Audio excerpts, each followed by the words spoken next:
Welcome to the hardware show. We've got Paul and myself, and today it's all about graphics cards because dun da da, Intel has launched Arc. This is the let's do it the right way. This is the A750, and we've also got the nearly identical looking A770, and I say nearly because the A770 has RGB lighting and the A750 does not. I've got images that I'll go through because they show the cards better than me waving them around on a webcam will do. But yeah, like what? Intel tried to make an i740 graphics card. I mean, it didn't try. It made an i740 graphics card back in 98, I think.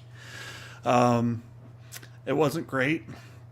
And it then left the market and said, nope, we're not going to do GPUs.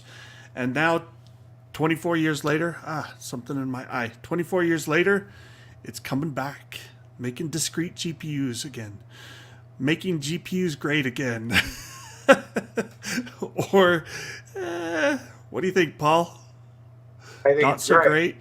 I think it's great. I think that a lot of people are, rightfully going to be a little bit skeptical and probably, reluctant to buy these, especially because of the, there are known driver issues that Intel itself has acknowledged. But I mean, we need a third GPU player. So hopefully people buy these. Hopefully it gets big in the OEM segment, because that's really where the volume's at. They sell a whole lot of cards, but really enthusiasts picking these up, or maybe people, who have like a rig for their kids, maybe if they fix the whole Minecraft issue, these would be good cards for, for a system for your kid or for somebody's family member, your mom, I don't know, your dad. Yeah, so, I mean, like, I've got so many thoughts about this. Like, I am super excited that Intel is part of the GPU discussion.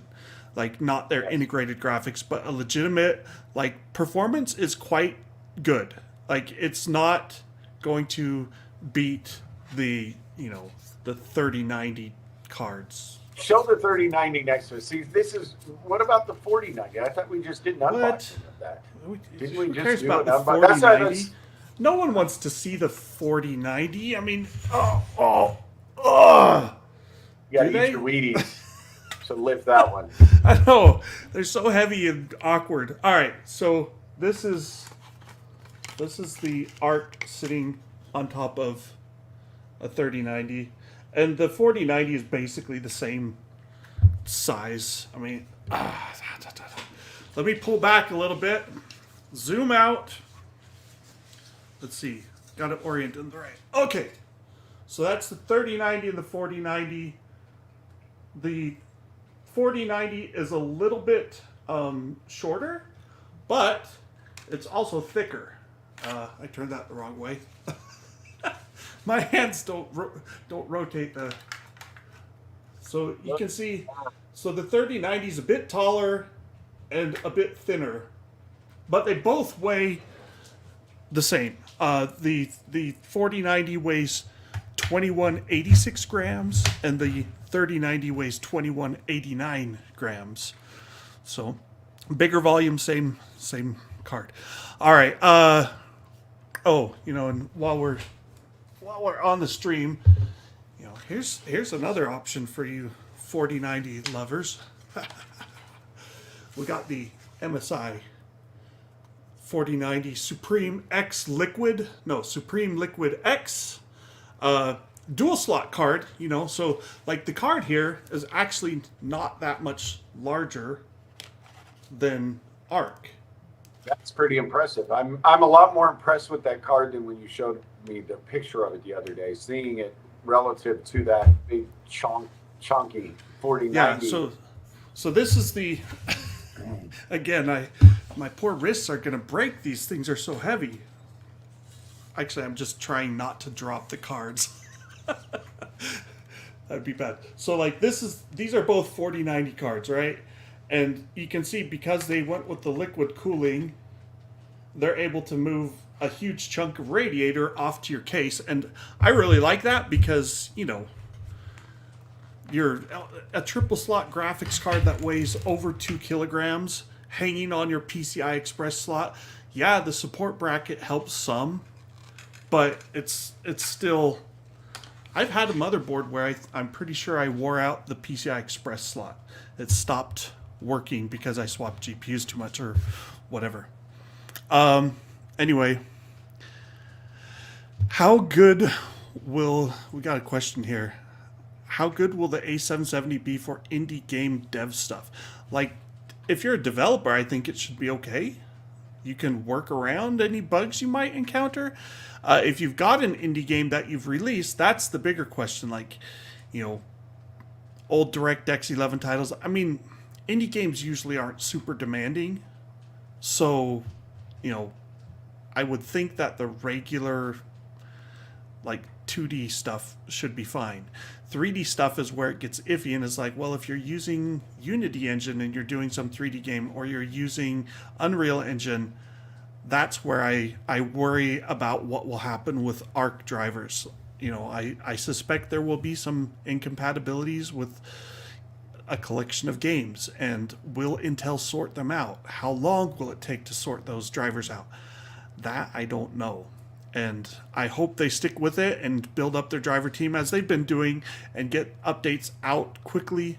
I mean, they've been responsive to reviewers during this like the build up to the review windows that went live today.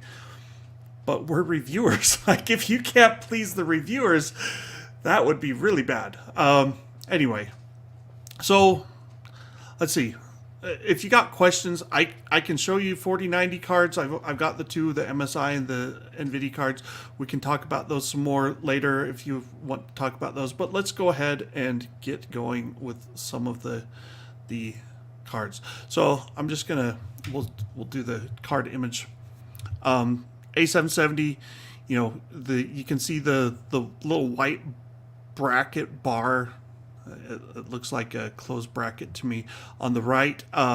That's a lighting strip, and then there's a strip that goes all the way around the outside. Let's see if I've got a better shot of it. There's also lighting strips that are inside the fans. Those rings light up.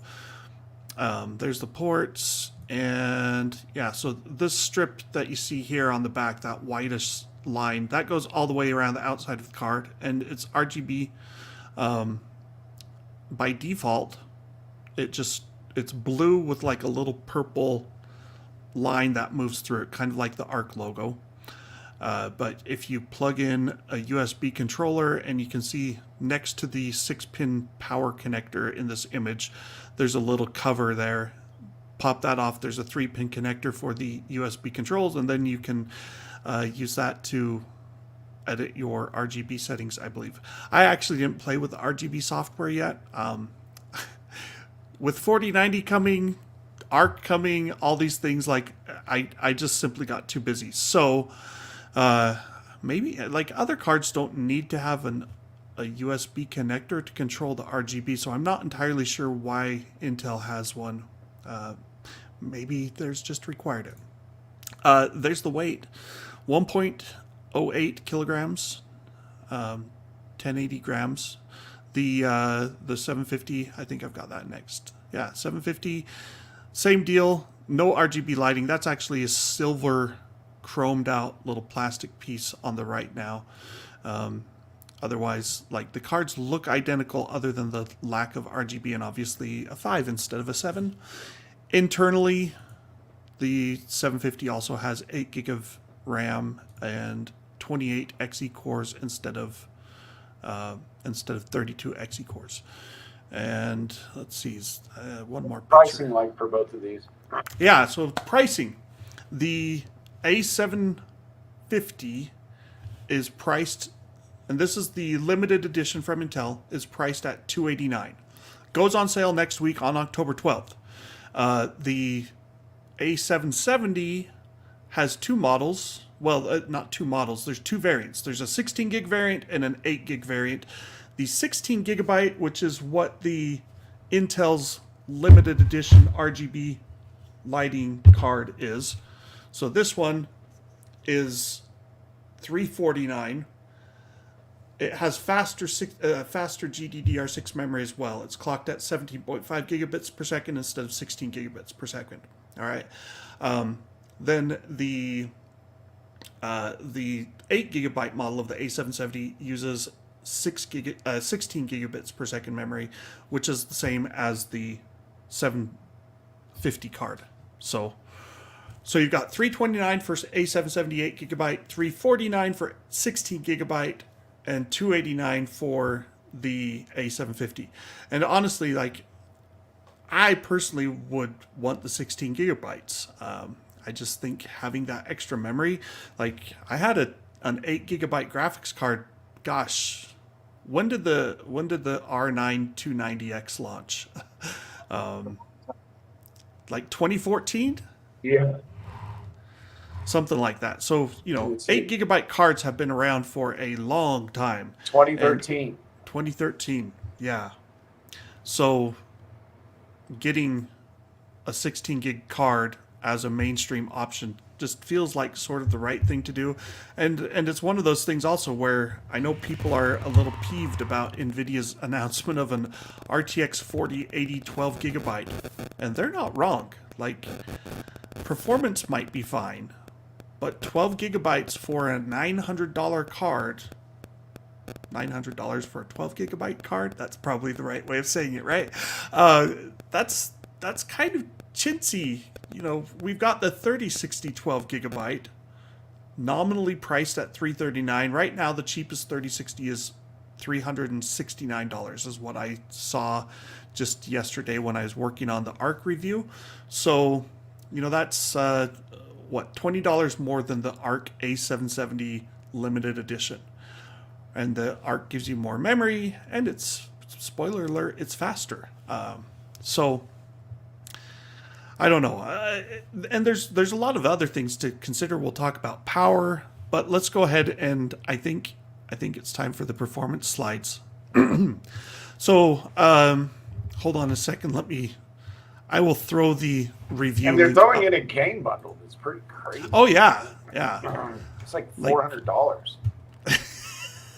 worth of games. It's more than you pay for the card. No, it's 4 games, right? You've got Call of Duty Modern Warfare 2, Ghostbusters Spirits of the Unleashed, Gotham Knights, and then the Blood Hunt. But you can also pick, I'm reading our thing about this. You can pick 3 of 5 applications. You can get Power Director, Render. If you count those. The applications can be expensive. Yeah. That's true. Yeah. All right. Yeah. So yeah, like, they're giving you a lot of software. Obviously, Intel's not paying hundreds of dollars for the software. Of course. Yeah. Like, they're probably getting it for pennies on the dollar. Yeah. But they're definitely not doing it out of the goodness of their heart. But I mean, decent deal. It's better than nothing. Yeah. And I mean, it's like, if you're going to get those games anyway, they're nice extras. The question is, do you really want an Arc GPU? So, all right, let's go ahead and hit the performance. Let's go to this view. All right. So this is 1080p Ultra. I've actually, I posted the link in chat. I ran additional benchmarks at 1080p Medium and 4K Ultra. I'm not going to show those just because I think they're less important than what we've got here. Let's get rid of that black background, right? So Intel has necessitated a new color on the GPU charts for the first time in forever, right? Well, and so normally I have the card that is under review is highlighted, and so I just highlighted both Arc cards, right? So when I highlight them, the black turns to gray, and then the blue either becomes lighter blue and the red becomes lighter red. I don't use green for Nvidia because green and red are not a good color combination. It's like Christmas time.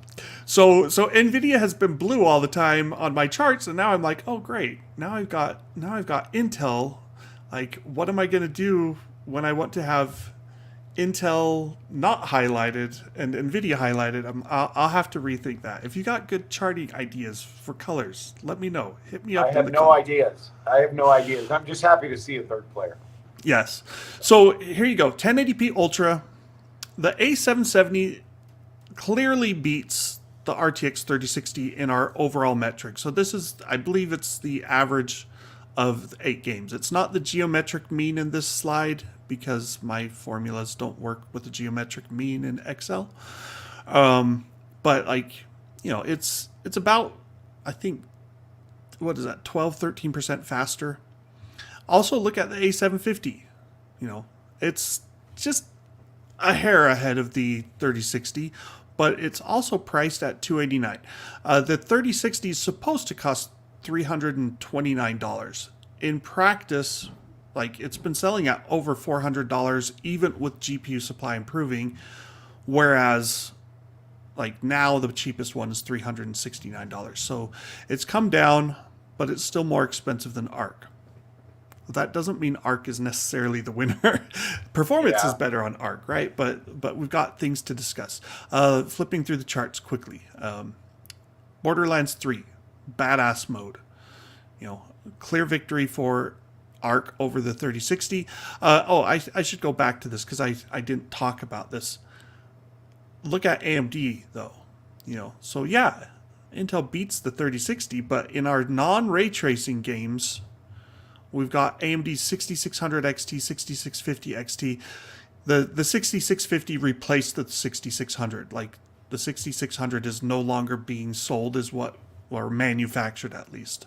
They're the same chip, just slightly higher clocks on the 6650, 18 gigabits per second memory instead of 16 gigabits per second. It only made, you know, you can see it's like a 3%, 6%, what is that? Yeah, it's like a 3% difference in performance between the two AMD cards. Yeah, it's like the good old 5800 XT. Wait, was that the 3000 series Ryzen's or the 5000 series? Yeah, the 3000 series Ryzen's. They did that no one the tested. XT refresh that time forgot. Yes. So AMD looks a lot more competitive than Nvidia because it is. Like Nvidia pushes DLSS, they push ray tracing, and they do that because they're like, hey, you know, we want you to pay more for our stuff. DLSS is good. I like it. FSR2 is also good. I like that. DLSS is probably better and better on a technological level, but also you pay for it. So, you know, we'll talk about XCSS in a bit too. Borderlands 3. Arc beats the 3060, clearly loses to the 66 series AMD cards. I mean, the non-XT 6600 is just below the A750, but it's also priced at like $239 right now is where you can find them. So, let's see. It's incredible. We got some comments from Simjin. Arc generated more buzz than the 4090 in the GPU scene. Yeah, probably because a 4090 costs 5 times as much. It's the first new entrant in what, 25 yeah, years? And yeah, we haven't had a third GPU company in forever. Like when 3DFX folded and S3 basically went away, you know, Matrox stopped making consumer graphics cards.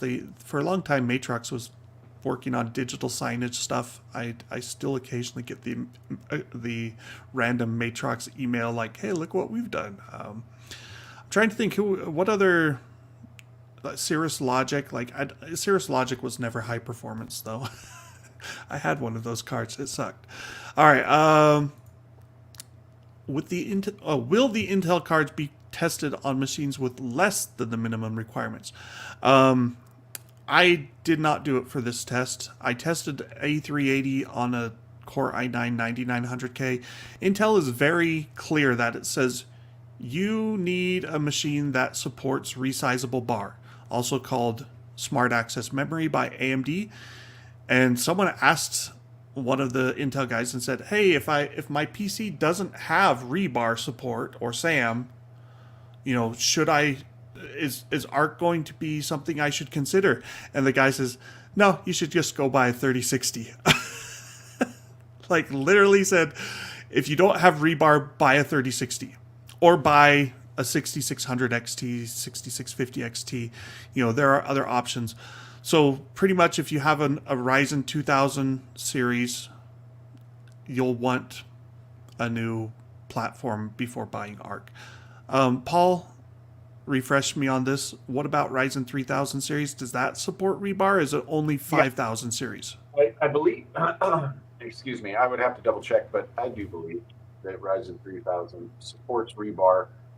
I know that the way that they design the memory controllers on Arc, it's kind of really actually designed for compute, but yep, it does.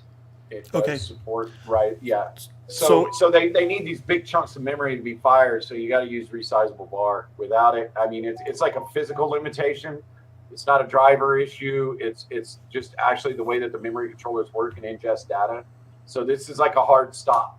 You know, the thing is, you know, some people can say, well, that's kind of risky to do with your first GPUs, you know, but come on, you're starting now. You can do something very smart that's going to pay off in the future. So yeah, there's that question, like if they hadn't built Arc to pretty much require Rebar, a modern platform, you know, would it have hurt their performance overall? You know, apparently. Yeah, it's a future-looking design, and I think that if you're going to start 25 years after, you might as well, right? Yeah, so this is kind of like Arc is 13th gen Intel graphics, if you want to look at it that way. Like the core, or the old Intel i740 was actually Gen 1 graphics. That's what got integrated into GMA 900, I believe, was the chipset. And it's funny because even though you're like, well, shouldn't Gen 1 integrated graphics be on the Core i7 740 or whatever, that first generation Linfield, I believe they were codenamed. Yeah. And it's like, yes and no, because each core generation didn't actually update the graphics. Some did, some didn't. So graphics. Just look at like the last. Well, yeah. Yeah. Look at the 14 nanometer era. Yes, everything from no changes. 6th, 7th, 8th, 9th, and 10th gen are relatively the same integrated graphics. Something to note: I did test Arc on a Core i9 9900K running a Z390 motherboard with Rebar support. I said this on the A380 as well. That motherboard, an MSI MEG Z390 Ace Pro Wi-Fi, I don't know if there's a Pro in there, whatever it is, right? That board does not like Arc. Good board. It's a good board, but it doesn't like Arc. It won't post. It won't power on self-test. It hangs and just sits there. The solution is to stick in another graphics card in one of the other slots, and then it will post.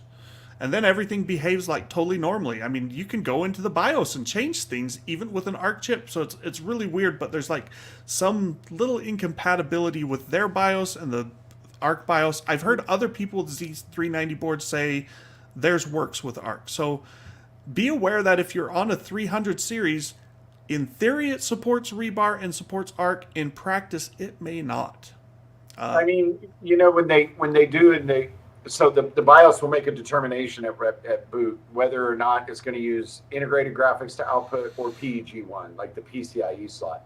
Maybe it's some weird thing where like the BIOS has to like know the vendor ID. Yeah. So it sees the card and it's like, what is that? For all it knows, it's like an SSD plugged into your PCIe slot. So it's probably trying to go to the integrated graphics. Would be that's my wild guess. But and that motherboard, not very wild guess. But that motherboard does not have integrated graphics ports. So like the IO panel does not have HDMI or DisplayPort or anything. So it could be like you're saying, it could be some oddity there. I've heard from other people, like someone said, hey, I've got an Asus Z390 board and Arc 380 worked, A380 worked okay on it. So just beware. Officially Intel has said 10th gen and later and 400 series and later for Intel chipsets and 500 series and later for AMD chipsets. So if you don't have one of those, I probably wouldn't bother with Arc. Like, I not probably. I wouldn't. If you are a tester, a hardware tester, and you want to see how bad it performs, like by all means, go ahead. But if you're doing it for your own personal use, it's not going to work well, and you should not get Arc. Let's see. Was there another question? This was Intel Arc fun to play and overclock with? Kind of. I haven't done overclocking yet because time keeps. What's that? Mad Max Thunderdome. Time counts and keeps on counting. I used to love that show as a kid. Sorry. But, I mean, they're trying to kill Jerry. He has the NDA for 2 models, and then at the same time, the unboxing of the 4090. He's very busy for sure. And I mean, like, I can't talk about 4090 performance, but we do have drivers. We are testing it. We just can't show you that we're testing it. I mean, yes, he has an article. Like, obviously, like, the article's going to go up. October 12th is the launch date. Articles will be going live around then. And so, it takes a week or more of testing and playing with it. And NVIDIA's like, they're trying to have us test DLSS 3 on preview builds of games. And I want to see that. People, yeah. What's that? I said you have to build a nuclear reactor to power it, right? No. Upgrading your electrical system. I'm just joking. Actually, my 9900K with an 850 watt Seasonic. Is it a Seasonic? Yes, it's a Seasonic Focus G Platinum PSU. So it's a nice PSU, but that powered up the 4090 just fine. I'm a little concerned with like the MSI's liquid cooled card because they don't say what the TDP is on this thing, but they do ship you. Well, the more I look at that card, the more I like it. Yeah, they do ship you this thing, and then they have a little diagram saying if you have 2 8-pin connectors coming off the same cable, like a lot of PSUs do. Don't plug both of them in. No. Use 4 separate strands. And I'm like going, guess what? I don't have 4 separate 8-pin cables, so I'm going to plug it in anyway. If you have a lower quality power supply, though, like, yeah, I wouldn't. We don't recommend that for you folks, but yes, you could do it. I'm going to try it. I mean, like, so the cables should handle up to, like, 350, 400 watts, meaning the strand, because it's designed to power both those 8-pin connectors, and those are supposed to be up to 150 watts, and then they build in a little bit of leeway.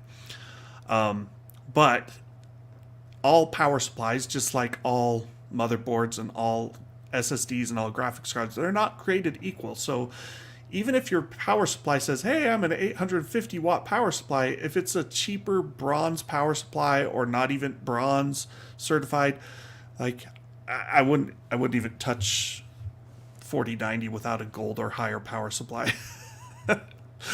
Let's see. All right. Should we go back to the benchmarks? Any questions over here? Read the questions in your... Hey, we've got, what do we think of the price? Intel said, this is from Javier, Intel said it will set the price looking at the worst scenario. Look, I think it's competitive, but, I mean, if you know your games will run, and you know the level of performance that we're seeing in these charts, I would think it's competitive. If you factor in the bundle, I mean... If you're after those games, there's so many if this, do that with this card, that there are a lot. But I mean,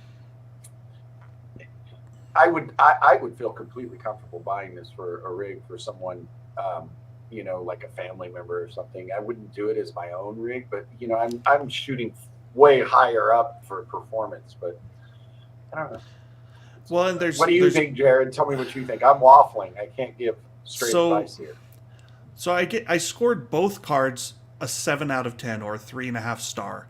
And initially I was toying with like, well, which one's better? Does one of them deserve an 8? And then I kept coming back to like, there were some niggling driver issues still. And there have been, since ARC cards first started appearing.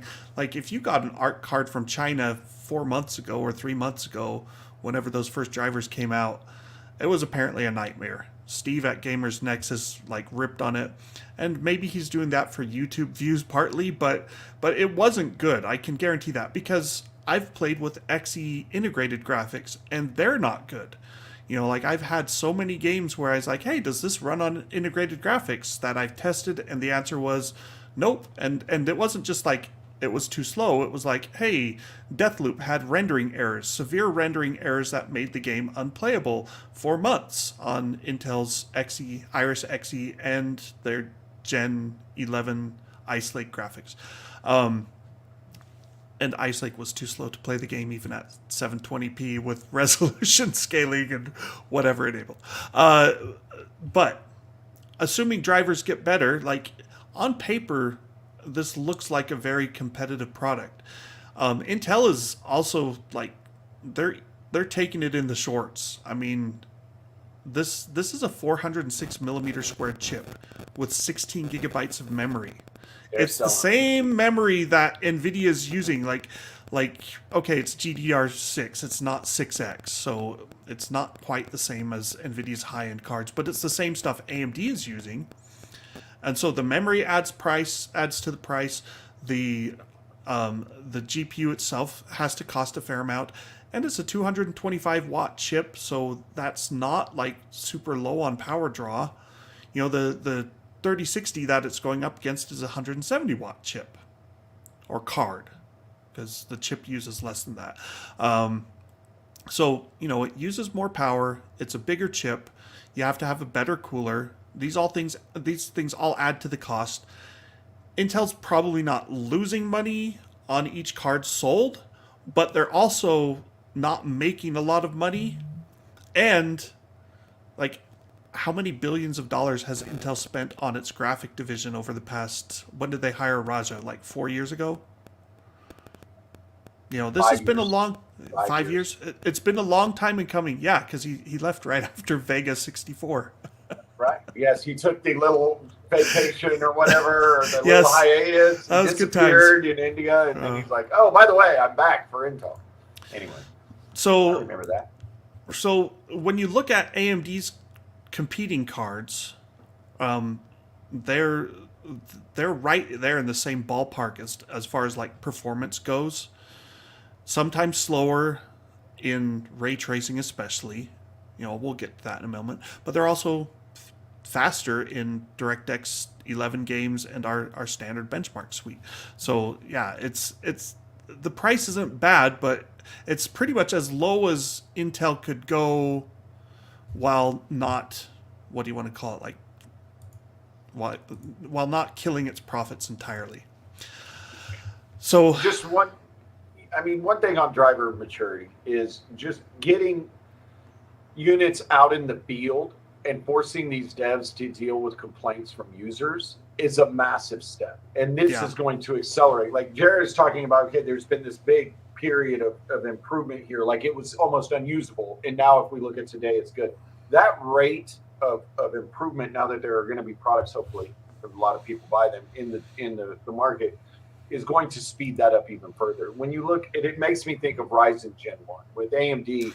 The Ryzen, when it first came out, was an absolute train wreck with lots of games and lots of programs and everything like that. By the time they were getting ready to launch Ryzen 2000, the change was phenomenal. And then when they launched Ryzen 2000, all of that really, the industry adopted it and supported this new architecture even more. And it was really paying off for Ryzen 1000. You had to go back and retest it. If you wanted to see what an 1800X could do, you really need to test it today. And just not to go on but too long about it, but the point is once these things go in, sometimes you'd be surprised. I would hope that we see the similar Arc with Arc, but we'll see. Yeah, hopefully things continue to get better. They should. They should. You know, and should go quicker.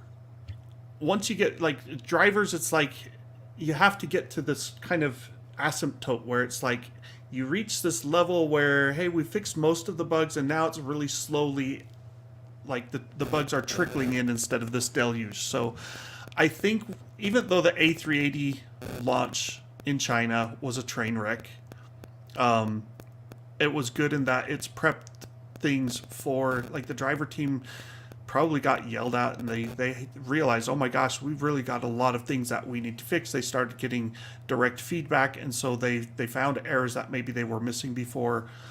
You know, you and I know like what this is like. We do these testing of CPUs and GPUs, and it's like, everything's fine, everything, you know, I didn't have many problems. And then it's like you ship it out to thousands of people, and suddenly orders of magnitude more use is going on and more bugs are uncovered. So bugs that you and I might never have found on our own, when things are public products, like they get spotted because more people are using it.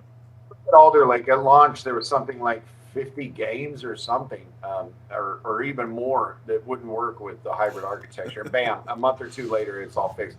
Because, I mean, don't underestimate Intel's pull. So Intel's big.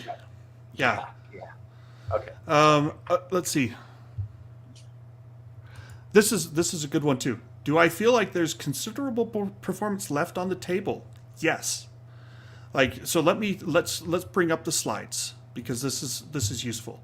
So, you know, look at so Far Cry 6, you know, compared to the RTX 3060 as an example, and also looking at where it lands relative to the 6600 XT 6650.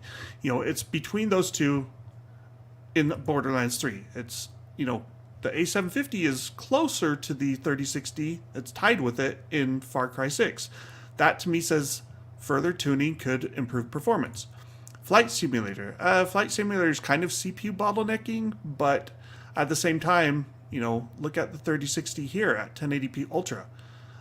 You know, it beats the A750. There's probably performance being left on the table. And I tested with DirectX. Oh, this slide is, it says DX11, which is true of all the other GPUs, because when I tested them, DX11 was faster.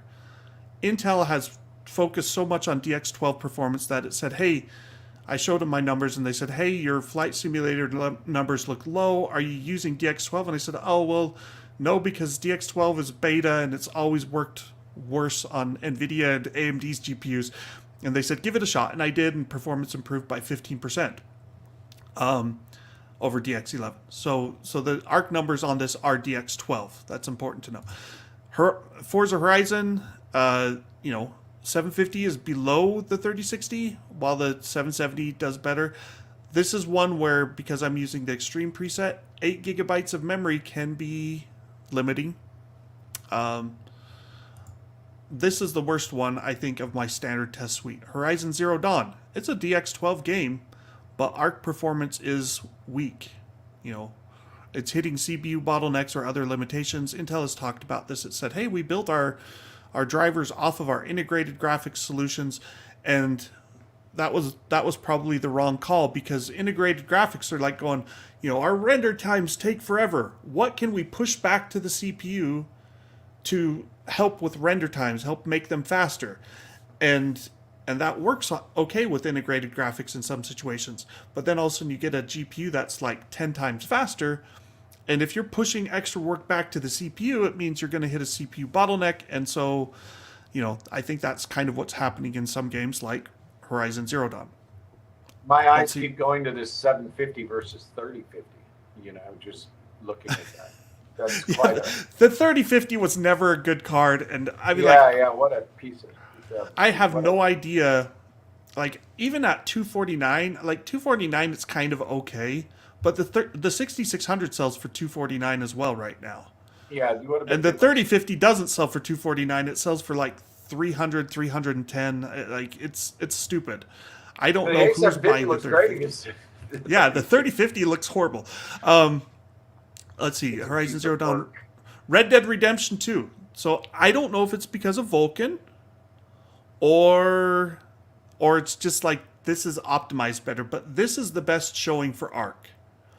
Yeah, I mean, like, look at that. And if you look at theoretical performance, right, the ARC A750 has like 14 teraflops of FP32 for graphics use, right? And teraflops are not all created equal, but it does give you some baseline, like, hey, maybe it's supposed to be able to do this much. The RTX 3060, I think, is down around like 10 or 11 teraflops. So, it's way behind it. The A770 is like 17 teraflops. The 6700 XT is down at around 14 teraflops. So if you look at teraflops in terms of theoretical performance, right? The Arc GPU is like the A750 is supposed to be close to an RX 6750 XT. So in our benchmarks, it's usually nowhere near that level of performance, but here we have a case where it is. And I wonder, I'm like, man, if everything got sufficient driver optimizations, could Intel get to this level in lots of games? I don't know. Like, maybe it's just the way Red Dead Redemption 2 is designed, that it's really happy with the Arc architecture, whatever. Warhammer 3, another one where Arc does quite well. This one seems to be not very happy with AMD's Infinity Cache approach. Like, that's the only thing I can guess. It seems to really like more memory bandwidth rather than just cache bandwidth, because you can see like the 3060 is right there in the midst of the Arc GPUs, but the 66 series, those 366 cards from AMD, they're all falling off the pace, and when we get to like 1440p Ultra, the AMD cards really struggling. Total War Warhammer 3. I don't know exactly why. Like, is there something AMD could do to improve it? Probably, but I'm not sure exactly what. And then finally, Watch Dogs Legion. Here you've got the A770 beating the 6650 XT, while the A750 comes in just below the 6600 XT. So, like, this is kind of what I think performance could be like in general if Intel had all the drivers optimized. So yeah, I think there's performance left on the table in a lot of games probably right now. I think Intel reasonably could probably improve their overall performance by 10 to 20% with more mature drivers. Will that happen? How long will it take? I don't know. It's tough to say. Slim Jim, 7 out of 10 is pretty generous. It's possibly excitement on my side. Also, I look at things, and maybe this is the wrong mentality, but my mind is 70% is a C minus. And I'm like, like it's probably a C rather than a C minus, but like a 60 is a D minus, or in some cases, people would say failing. So I'm like, 5 is bad. I gave the A380 a 5, and that was partly because it had good video codec stuff. So that bumped up the score a point or so. If I tested the A380 3 months ago instead of 1 month ago, it probably would have been a 2, which is just abysmal. Like, things don't get 1s and 2s because if they're that bad, we don't review them. Anyway, let's see. Let's go on to, we got 1440p. I'm going to skip through these faster, but the important thing to note here is Arc's relative performance improved at 1440p compared to 1080p. Meaning, because it's got a 256-bit memory interface and a fair amount of compute, and 1440p becomes less CPU bound, which means potentially less driver bound. So it improved, and now you see that the A770 easily on average beats the 6650 XT. The A750 is right below the 6600. Both are still above. Just stomping the 3050. Yeah, both are above the 3060, and the 3050 is like, what is that, 30% slower than the A750. So yeah, like it's Intel not graphics. No, I'm joking. It's not that bad. Intel integrated graphics. Now we have to say. My bad. Yes. But some of these cards aren't really, I wouldn't say a 3050 is intended for 1440p gaming, at least not at ultra settings. It can kind of do it. It manages playable frame rates most of the time, but it's going to struggle and come down into the 30s and 40s range in some games. And you'll see like most of the standings are pretty similar to that overall chart. Far Cry, AMD does a little bit better than Arc here.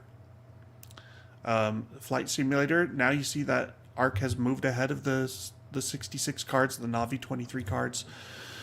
Forza Horizon 5. This, again, notice the discrepancy between the 16 gigabyte and the 8 gigabyte Arc cards.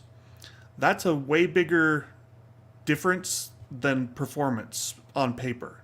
Like on paper, the A770 should be at best 15% faster than the A750, but because this game actually uses more than 8 gigabytes of memory, any cards that only have 8 gig or less suffer at the extreme preset, and especially at 1440p and 4K. Horizon Zero Dawn, relative performance improved compared to 1080p. Again, I think there CPU bottlenecks, driver issues that are mitigated by running at a higher resolution. Red Dead Redemption 2 still loves Arc. That's Vulkan again, right? So yeah. I mean, the one thing is you look, they're saying, and they're quite clear, we're focusing on newer APIs. So, maybe we'll. I always look at this and I say, why don't more games use Vulkan? I know. Why not? I don't get it either. Like, there's only a handful of games that use Vulkan, and it's not always the faster API in those games. In my testing, it's definitely faster with Red Dead Redemption 2. It was faster in Strange Brigade. But like Ashes of the Singularity benchmarking. Yeah, but all anyone does. Yeah, it's a benchmark anyway. But Ashes, like it didn't do better on Vulkan, and I don't know if that's due to the devs or due to the game. Anyway, let's. Yeah. Total War Warhammer 3, this is one of those where because of the bandwidth and memory demands, like the 8 gigabyte 3050 is now at 25 frames per second. Ouch. So is the 6600 though. Like they both really tanked hard in this game at 1440p. And Watch Dogs Legion. So that's the standard gaming benchmark suites, right? No ray tracing, no XCSS, no DLSS.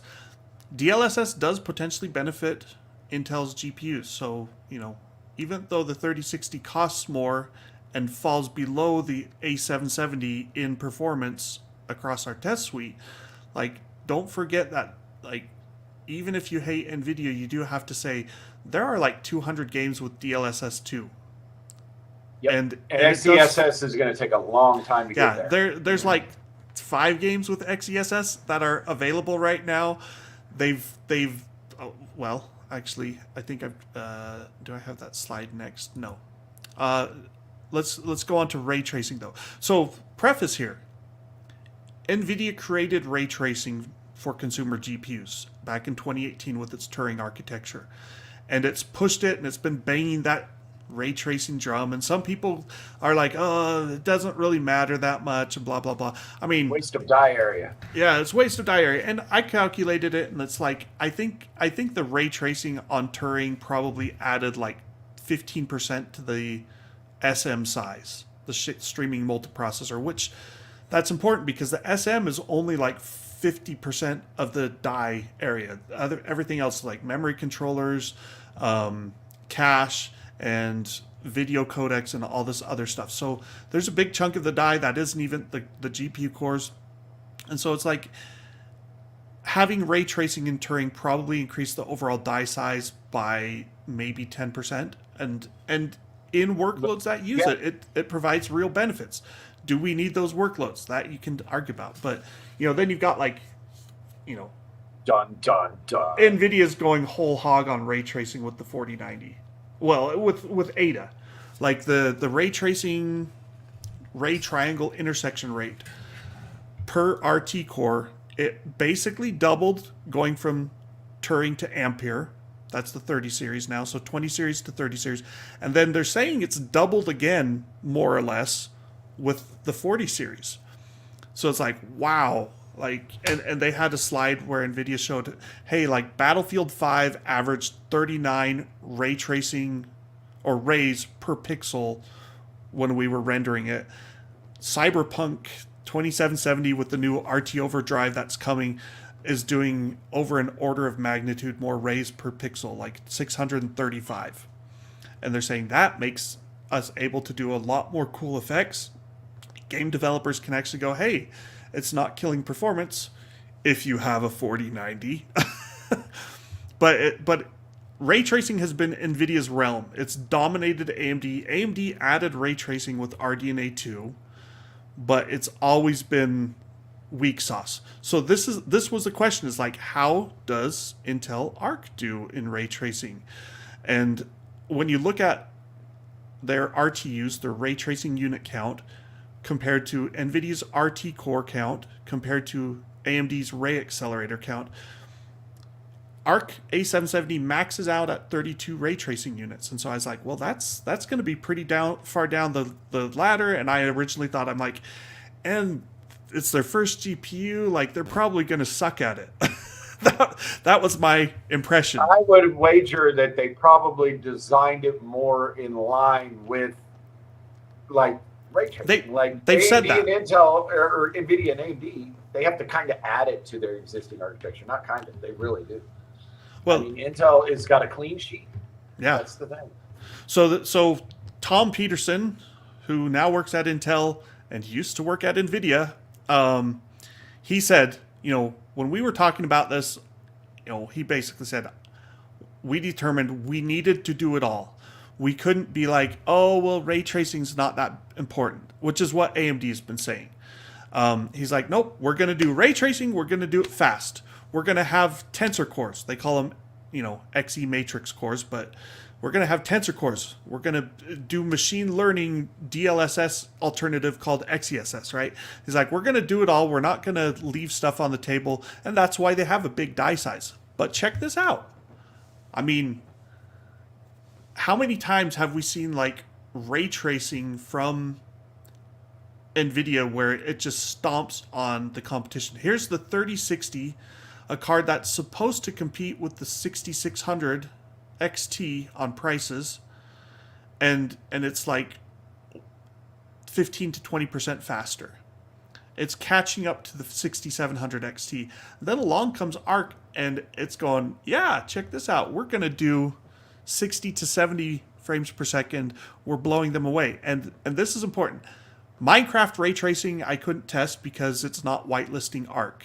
The devs are stupid. They should check for they should check for capabilities of your GPU rather than making a whitelist, because 10 years down the road we get some other GPU that's not in its database and it also doesn't support ray tracing, even though it does. Like, it's dumb.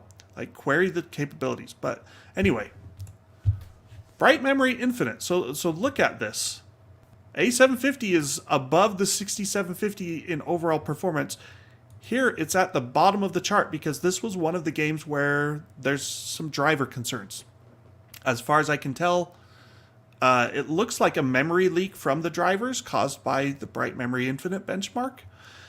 The A770 can do 2 or 3 loops, which is what I do with testing. Like the first run, I discard because the GPU is cold, so it runs faster. The second run is usually what I use. The third run is usually the same as the second run, within like 1%. Well, on the 8GB A750, halfway through the first run, if you're looking at frame times, it goes like bloop, and just drops off the face of the earth. I mean, it falls from like 40-ish or 30-ish frames per second down to like 18 frames per second. Then I do the second run and it hasn't recovered. And so it's like 18 frames per second on average. The third run doesn't recover, and eventually it gets worse until it's like you're down in the single digits and you haven't changed the settings, and so you exit the game and restart, and performance goes back up for a little bit. Because the A770 has 16 gigabytes, it's able to complete the 3 test runs without hitting that performance drop. But if you keep running it on the A770, eventually performance drops again and you need to restart.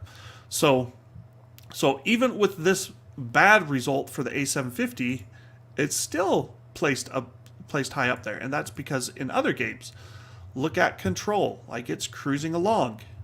Look at Cyberpunk. Cyberpunk's brutal on ray tracing. Look at Fortnite. Fortnite with all these ray tracing effects, like it hammers GPUs. And Intel is like, yeah, our ray tracing hardware is good. It doesn't need to apologize. And these are all at native resolution. This is medium, medium-ish quality. With Fortnite, that means I set the global preset to medium. I turn resolution scaling to 100%. And then I go down to the ray tracing section and I turn it on. But then there's three options, I think. And I set them to like the middle value. One says like low lighting effects or low shadows or something.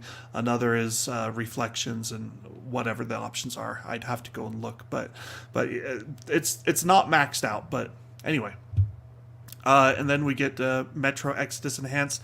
I kind of don't like this benchmark. Like Metro Exodus Enhanced requires ray tracing. You can't run it on non-ray tracing cards, but it seems pretty lightweight, and that's, even though it's enhanced, it doesn't feel like it's that much better than the original Metro, but maybe it's just because they really did redesign it for ray tracing. All right. Oh, that's it. I have ray tracing 1080p Ultra benchmarks in the article. I also have ray tracing at 1440p. Spoiler alert, Arc does not handle 1440p ray tracing at native while maintaining 30 frames per second or more. But it's still better than Nvidia's 3060. It's also still generally slower. You know, if we go back to the first of the ray tracing slides, we got to go back and forward. So it's still, you know, as good as it is compared to the 3060, the 3060 Ti is still easily beating it. And the 3060 Ti, I want to say, is now selling for, oh man, what did I put together this information. Is it under $400 now? No, it's supposed to be $400 MSRP. So I think it's in like the 430 range or 420 range. It's close to MSRP now. All right, final subject, XCSS. Sorry, I got to skip a few slides here. These are the games that Intel has announced are using XCSS. What's a good way to pronounce XCSS? Zess. I don't think there is one. Jess. Who knows? Jess. I'm just going to call it Jess. So 21 games listed here. Arcadegeddon, Arcadegeddon is, I believe, available in out. Ghostwire Tokyo, I believe the XCSS support is out. I know it's out for Shadow of the Tomb Raider and Death Stranding because I tested those. Diofield Chronicle, it's out. Dolmen was supposed to be the first game with XCSS, and it still hasn't come out as far as I know. Hitman, I think, is in beta, and I'm not sure. Naraka Blade Point, I think, is in beta as well. So some of these games are not even available. I don't think Gotham Knights or Ghostbusters have released. Correct me if I'm wrong. But yeah, so let's go on. I tested this Death Stranding and Shadow of the Tomb Raider. So two things to first discuss. XCSS, like FSR Fidelity FX Super Resolution from AMD, it has a fallback mode or it works on all GPUs, kind of. So, like DLSS, and Intel has these tensor cores, XE matrix cores, whatever you want to call them, that do a whole lot of lower precision compute for machine learning, and that's what's supposed to be used to upscale and anti-alias the resulting frame. If you don't have XMX cores, or XMX units, so you're not an Intel Arc GPU, it uses DP4A, which is for 8-bit integers that you're doing some, I can't remember what the exact operation is, but they can be okay performance. But the reality is DP4A, if you don't have hardware support for these 8-bit integer formats that DP4A uses, the compiler, the drivers can compile a shader using whatever integer support you have to mimic DP4A. And so on cards like Radeon's RDNA and earlier, meaning not 6000, and Nvidia's, I guess if you go back to like an Nvidia 900 series card, they don't have DP4A. The shaders would still compile the code and say, hey, here's a DP4A shader that does what you wanted it to do, except it's going to be much slower. And DP4A is already slower than the matrix operations. So Intel has two separate algorithms, trained networks, whatever you want to call them, to do XCSS. The better one is on an Arc GPU, and the worst one is the fallback mode, which runs on all the other GPUs. It did increase performance on Nvidia's cards. Like I tested GTX 1060 up through 30 series, and XCSS did help performance, but it was only like 10%, maybe 20% in some cases. It wasn't a huge boost. And that was even, I think, using performance mode. I'd have to go back and check. You can see here at 4K, though, the A770 got about 50% faster. Same with the A750. Death Stranding, kind of CPU limited, not super demanding. So as we go to 1440p, the upscaling gains drop off, and then at 1080p, they're non-existent. So, you want a game that's more demanding, that's already taxing your GPU rather than hitting CPU limits. Which brings us to Shadow of the Tomb Raider, because I turned on all the settings, including ray traced shadows. Like if you use the highest preset, there's several things that aren't turned on. So maxed out settings, it almost doubled performance at 4K. And still got big boosts at the other resolutions. But also look here, like that 8 gigabyte versus 16 gigabytes is again a factor. You can see the 750 is not benefiting nearly as much. It does better, a little bit better at 1440p, and then at 1080p. The 770, like the gains start to slow down. And it's like, yeah, you can enable it. The other thing with these upscaling things is they always like to point to the big number. Performance mode, 4x upscaling. So you render at 1080p, upscale to 4K. And it's like, yeah, rendering 1/4 the pixels, like that's a great way to boost performance. But image quality is pretty much never equal to, native. Like I think quality mode, you can actually make the argument that, yeah, it sometimes looks better than native. But when you're in performance mode, rarely do I think these upscalings look better than native. They usually just look kind of good enough. All right. Any other thoughts, Paul? No, I think that it looks good. I mean, for what it is, I think it looks great. I'm surprised. I do, I would be pretty optimistic about it getting better. I don't know if I would be as optimistic as Argent VM, who says that it could be the most epic fine wine aging of any GPU ever. But, I mean, it's possible. But it is. But, I hate to. I heard that from Team Red for a long time. We've heard these things in the past from other companies, and Intel is. But really, if you look at it, Tom Peterson said this, and he's probably right. Intel's about the last company that could do this. Yeah. There aren't many companies that have the scale or they have the IP. A lot of that is when you're looking at these little blocks that are on there, like the little hardware acceleration. China blocks. Can do it. Sure, yeah. But government funded China. There's some companies working on domestic created GPUs in China. They're getting money from the government, lots of investor backing, and I think they're basically saying, IP, what's that, man? I'm just going to do whatever the heck I want to do. Exactly. We're not going to license anything. Take us to court. But yeah, I mean, but doing it and doing it there and doing it globally at scale, to where you can go purchase this at any retailer, just the supply chain.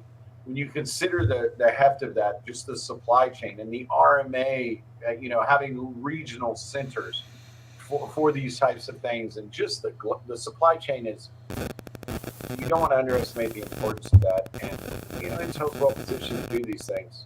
So this is the theory. This is the best case. Yeah, that is the best case. I mean, it's got twice as much memory. Yeah, and you look at it, it's got the same memory bandwidth. So I mean, actually, it's got more memory bandwidth. Nvidia's been doing discrete GPUs for a long damn time, and you think about it, if Intel can evolve to that on their first outing, wow, that would be amazing.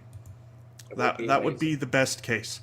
Actually, we've got a few more slides that we need to talk about. Dun dun dun. Power. All is not sunshine and roses. Notice here the 3060 Ti, the faster, like 15 to 20% faster Nvidia card, uses less power than the A750 and A770. Also, it's made on Samsung's 8N process. All indications from AMD's TSMC N7 chips is that Samsung's node is not as good as TSMC's 7nm node. Arc is made on 6nm, finger quotes, basically a revised 7nm, right? So in theory, Arc should be closer to AMD's power levels, but it's not. It's at the 6700, 6750 XT. Well, I guess the 6750 XT is a factory overclock card, so it looks worse. For Arc, this is interesting. Binning is real. The Arc GPUs are being binned. The A750, even though it's slower, used more power than the A770 in this test. And we'll see some other indications of that. Clock speeds. Officially, the 770 has a 2.1 gigahertz. What do they call it? Like game clock, average game clock. Like they've talked about it. They said, well, we took a bunch of games and we plotted them on the curve, voltage frequency curve, and we said this is the median of that. And even though they said that's what they did, I think they went, here's the voltage frequency curve, and we're at this spot, and we are going to advertise our boost clock as this because it's always better to under advertise and overperform. So Intel says, hey, it's a 2.1 gigahertz part, 2050 megahertz on the A750, and look at this. We're getting 2.35 gigahertz. That's 250, 300 megahertz above the advertised speed. That's a nice bonus. Even in Arc, maybe Arc just doesn't need to throttle. I don't know, but those are really good clocks for Arc. Temperatures, these are tied to fan speed, so I wouldn't worry about it. But again, notice the A750 ran hotter in Metro than the A770. It's a bin chip. It had to disable 4 of the XE cores, possibly just from a less optimal area of the silicon wafer. Like if you're looking at a silicon wafer, my understanding is the center of it is the best chips. Those have the fewest defects and tend to run at better voltages and frequencies, while the outside chips tend to be worse. And so even if you could enable all the cores, you might not want to because you would have to consume too much power. All right. For Arc stress test, same thing. The 750 consumes more than the A770. And then we look at fan speeds, and you can see not only is the 750 hitting higher temperatures and sometimes using more power, but it's running at higher fan speeds. So it's trying harder to cool the chip and still not fully succeeding. I mean, it's not that chip gets too hot, but it is interesting to me that the A750 used more power in some cases, ran hotter, and had higher fan speeds, even though, unless there's something inside the design of these two cards, and again, if you hold them up, these look identical other than the RGB lighting. They've got the same fans, they've got the same PCB, all that stuff. So I can only conclude that either I got I mean, it's not a lemon, but either I've got a worse sample of the A750, or just in general, the A770 is getting the best chips and the A750 is not, and we've still got A580 coming. We'll see how that performs. I don't know. Next month? Maybe. Are you muted, Paul? I think your mic just cuts you out when you're too far away. Can you hear me? Now I can. It's Nvidia broadcast. Oh. Yeah, I'm trying to cut out the fan noise of these running systems. It must be Nvidia sabotaging the Intel Arc. So, all right. That's it for the Intel Arc. Again, we do have 4090 cards coming next week. The big Mamba Jambas, the ones that if you needed to defend yourself, like this is a weapon. That is, you can kill a man with that, for sure. I'm excited to talk about performance once we have it, right? Like, how good is it? Nvidia is saying 2x to 4x improvements, and I'm like going, like, yeah, right. Where's my big salt shaker? Because I don't buy that. But on paper, like if you look at the speeds and feeds, the clocks and the GPU core counts, these are big chips. I mean, you know, Nvidia's going from like 10,768. Is that what the number is? They had 84 streaming multiprocessors on the 3090 Ti, and they're going up to 128 on the 4090. So, you know, whatever 128 divided by 84 is, that's like a 50% improvement in computational resources, not factoring in architecture at all, just looking at straight, hey, we went from 84 to 128. That's a big boost. Now, on top of that, clock speeds are way higher with Ada. They're hitting 2.5 gigahertz compared to 1.8 gigahertz. Like, that's another... I'm not good at doing this math in my head, but it's probably like 20 to 40%, somewhere in that range, right? So you combine those two, and computational performance, the theoretical compute on the 3090 Ti, and I am looking this one up, had, oh yeah, that's right, it had 40 teraflops of FP32 compute. The 4090, with its higher clocks and its more cores, is 82.6 teraflops of compute. So yeah, potentially double. But what will that mean in the real world? Paul's got to run. Should I let you go, Paul? You can wave goodbye, and Yeah, I'll just wrap up the show. Unfortunately have to run. It's a non-negotiable. I'll keep on here for a bit longer. If you guys got questions for me, fire them off, and I'll answer. I'll see you guys very soon. Yes, thanks, Paul. Bye. Yep. All right, so again, questions, hit me up in the comments, and I will be here for a bit longer. But so talking about the 4090, you know, like, here's the thing. The 3090 compared to the 3080, it had lots more memory, but in terms of GPU core counts, it wasn't a huge boost. You know, we went from the 3090 had 82 streaming multiprocessors. The 3080 had 68.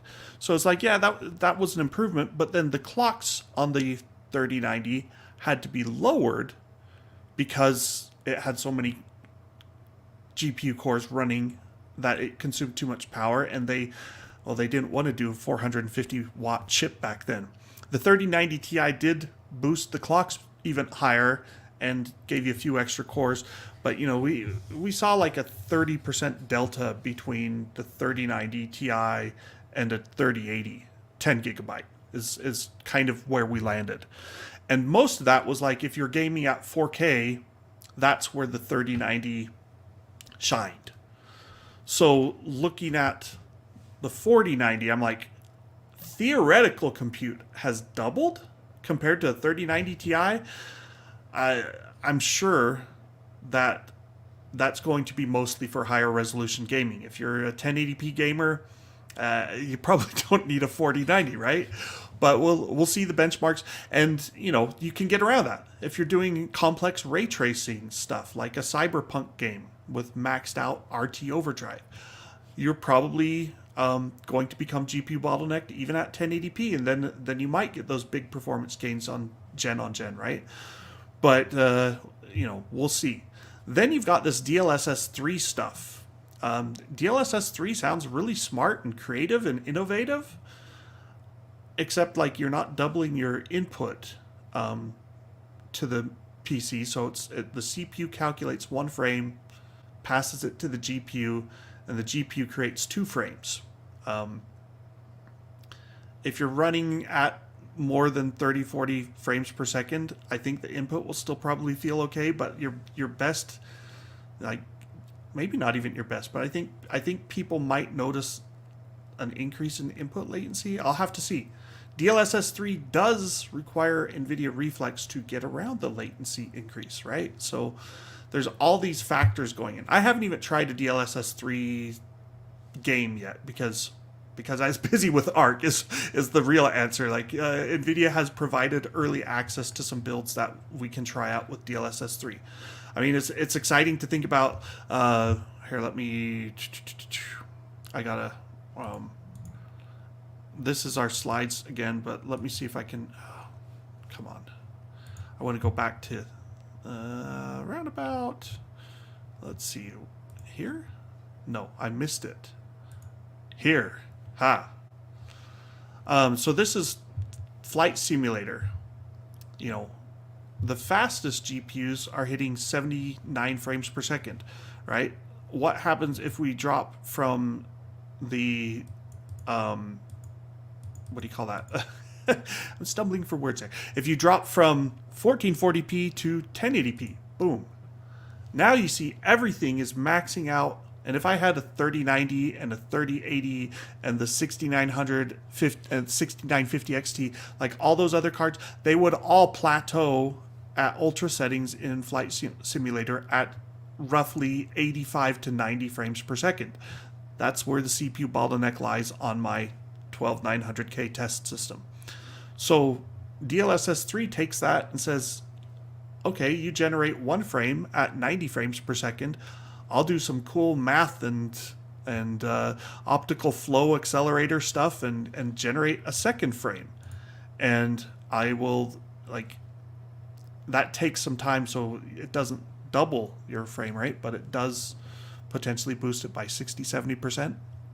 I also wonder, like with DLSS 3, they're saying, hey, you can generate a 1080p image, upscale it to 4K, and then do frame generation for a second 4K image.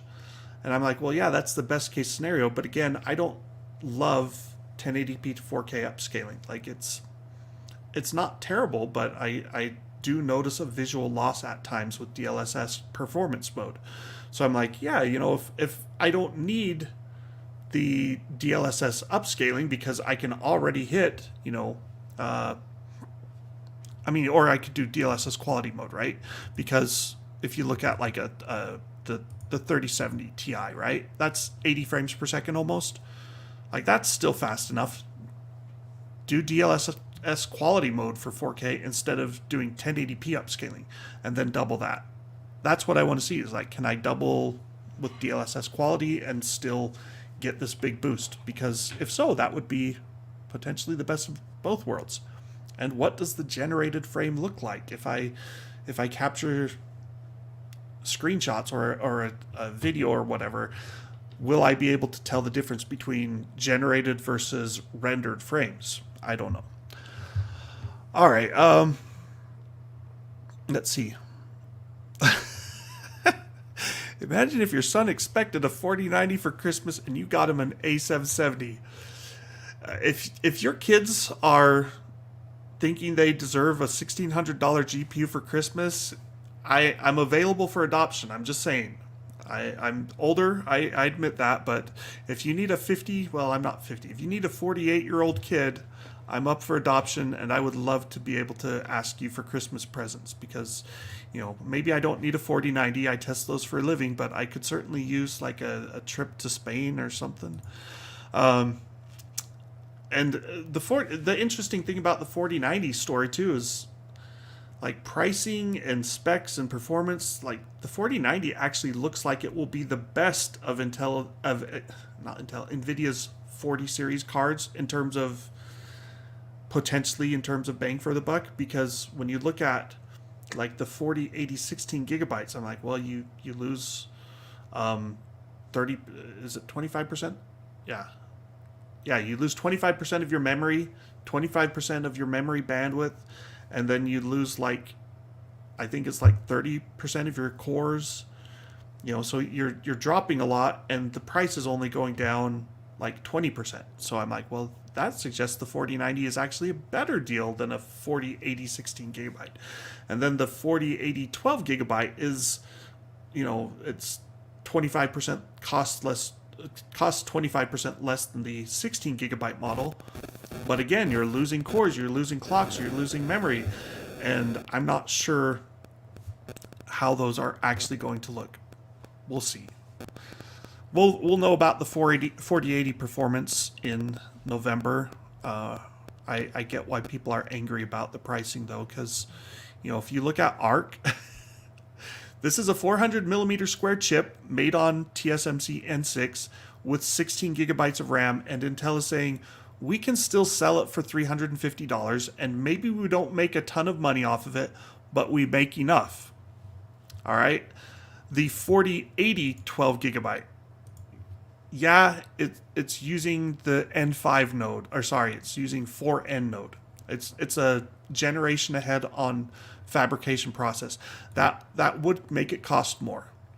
But it's also a 294.5 millimeter square die. So it's smaller than the Arc die, and it's got less memory, and it uses less power. Well, I guess it uses more power, but it's not like a 450 watt part is what I mean.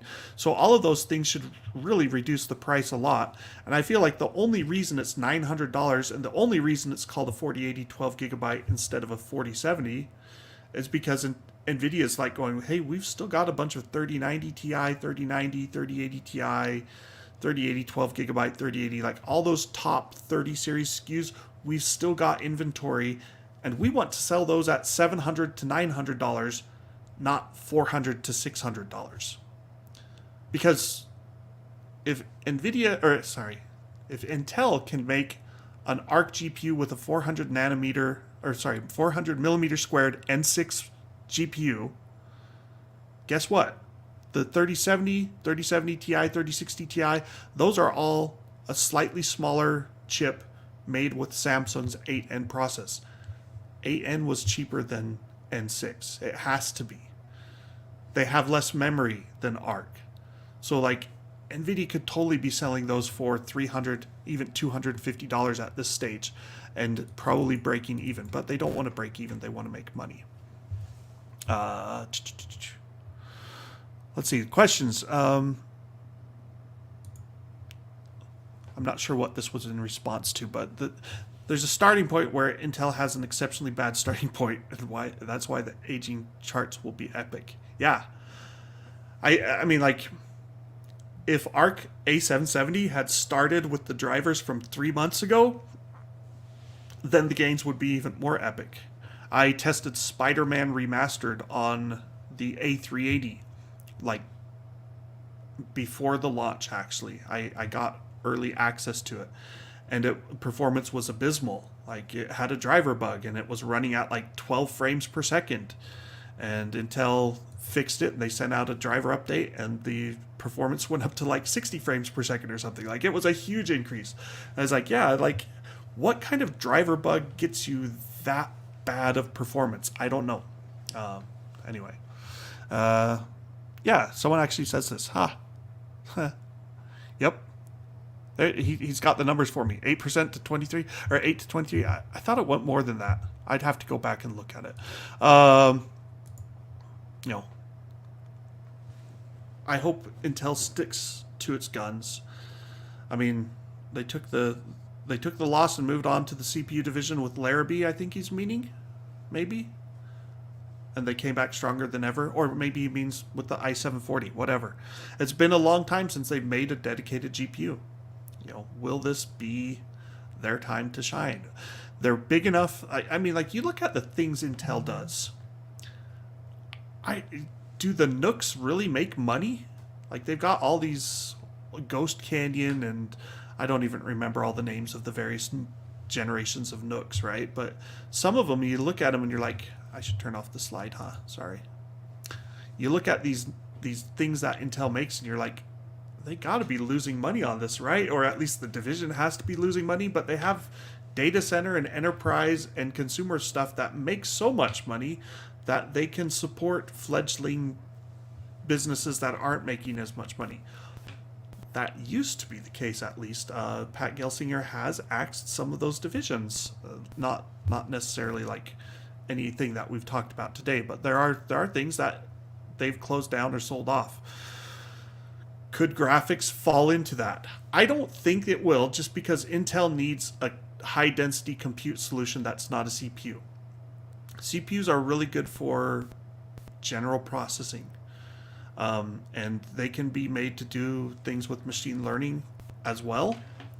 But there are, I mean, it's why supercomputers are using 8 and 16 graphics cards or GPUs per CPU slot, or well, I guess there might be 2 CPU slots, sockets, but you know, you're getting like 4 or 8 times as many GPUs per CPUs in modern supercomputers because they've just got so much high density compute. That's what Ponte Vecchio is supposed to be. I don't remember the sequel to Ponte Vecchio off the top of my head, but you know, Intel needs something to feed that GPU development besides just the ultra high end enterprise stuff. I have not tested this. So, Arc GPU hooked through HDMI, if it can display interlaced resolutions. Who wants interlaced?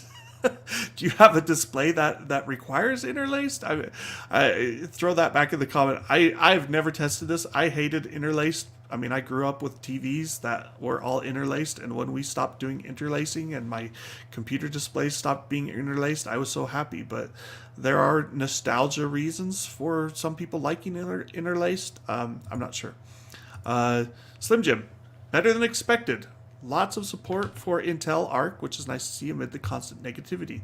Yeah, I mean, it's funny because Intel's the bad guy, right? When you're talking CPUs, Big Blue, well, that's IBM, but Intel, Team Blue, is the bad guys. Everyone's like, no, cheer on AMD, cheer on the underdog.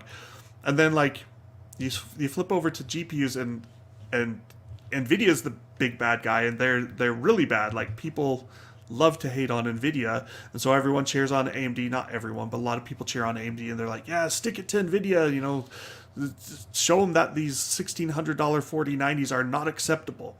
And so Intel is getting that same treatment in the GPU realm, where they're like, hey, we know Arc isn't necessarily better across the board right now, but gosh, we really hope you can keep improving it and make it better and stick it to Nvidia. Yeah, I really like the build quality on the limited edition GPUs, I've said this in the article, but these are called limited edition not because they're limited. That is just their branding. It's like if you go out and buy a Honda Odyssey LE or LX, I guess, but it's like who makes the LEs? Toyota. Somebody has an LE suffix on their car models, right? That's all limited edition means. It's their branding. So if you buy an Arc limited edition, apparently that means you're buying an actual Intel graphics card. Whereas we know ASRock and Gunnar and Acer is making its first ever graphics card.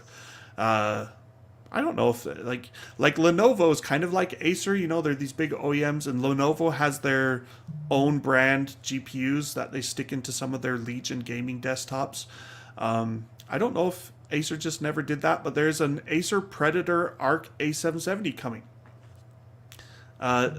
There's an interesting question though, like, is that because Intel is not getting support from add-in board partners, that they're looking at Arc and they're saying, it's not bad, but it's not great, and we don't think we can sell that many of these. So, you know, I haven't heard of Asus Arc cards or MSI Arc cards or Gigabyte Arc cards or EVGA anything. ASRock is they're a smaller player. Gunnar is like they're this Chinese GPU company or graphics card company that we never really heard about until Intel's DG1 last year, which was their predecessor to Arc. Which, you know, if you thought the A380 looked bad, just go look at my tests of the DG1 last year. Let's see. My criteria for good is anything more than 40 FPS. Yeah, I mean, I'm okay with 40 FPS, especially, and I don't know if it supports it. I think it supports adaptive sync. I haven't tested it because this display is my Acer Predator X27 4K 144 hertz G-Sync Ultimate. That's a lot of words, but it's G-Sync, and so on AMD and Arc GPUs, I can't enable variable refresh rates, but I can enable like 98 or 120 hertz refresh rates, and that kind of gets me halfway there. Actually, that leads me to segue. I think Intel Smooth Sync is a really cool idea.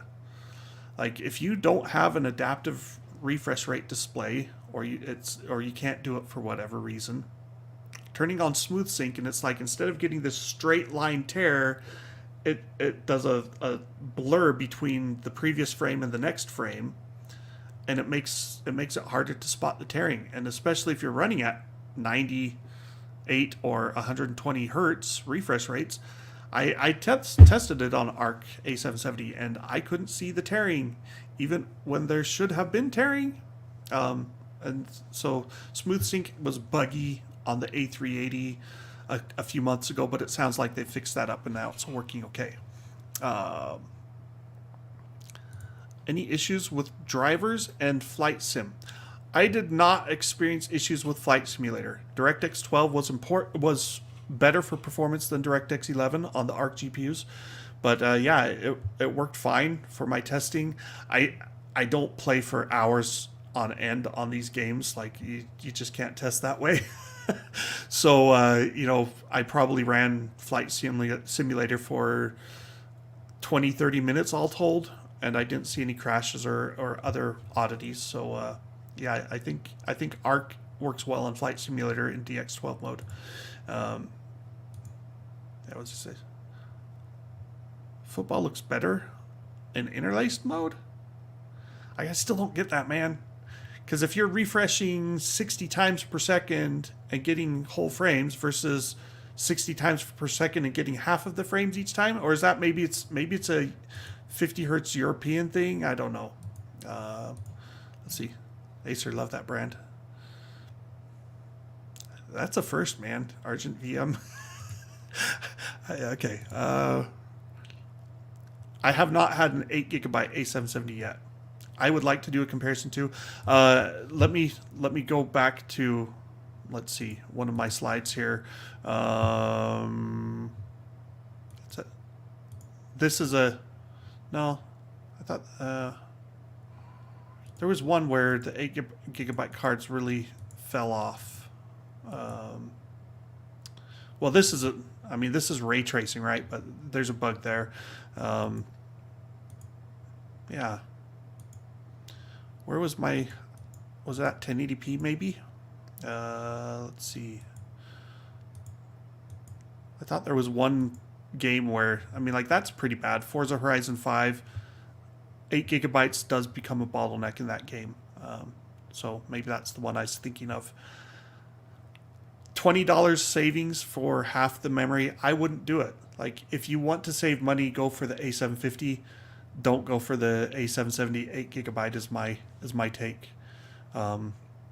Unless there's a partner card that somehow really does something cool that you want, then maybe 8GB is worth considering.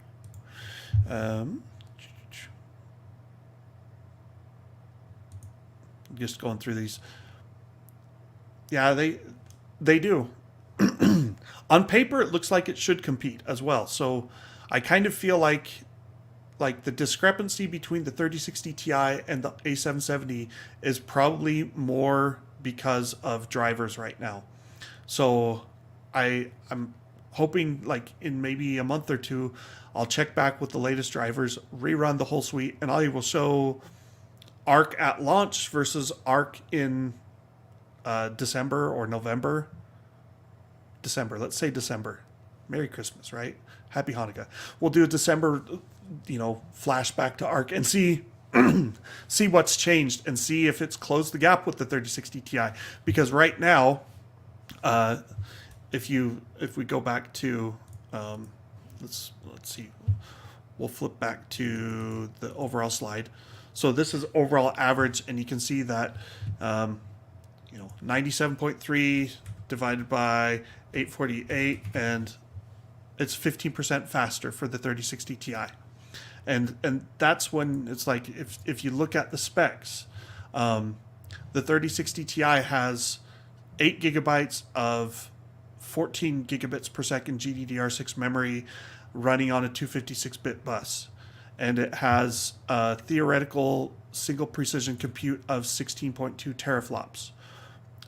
Arc, meanwhile, has twice as much memory running at 17.5 gigabits per second on the 16 gigabyte card, and a theoretical 17.4, I think, teraflops.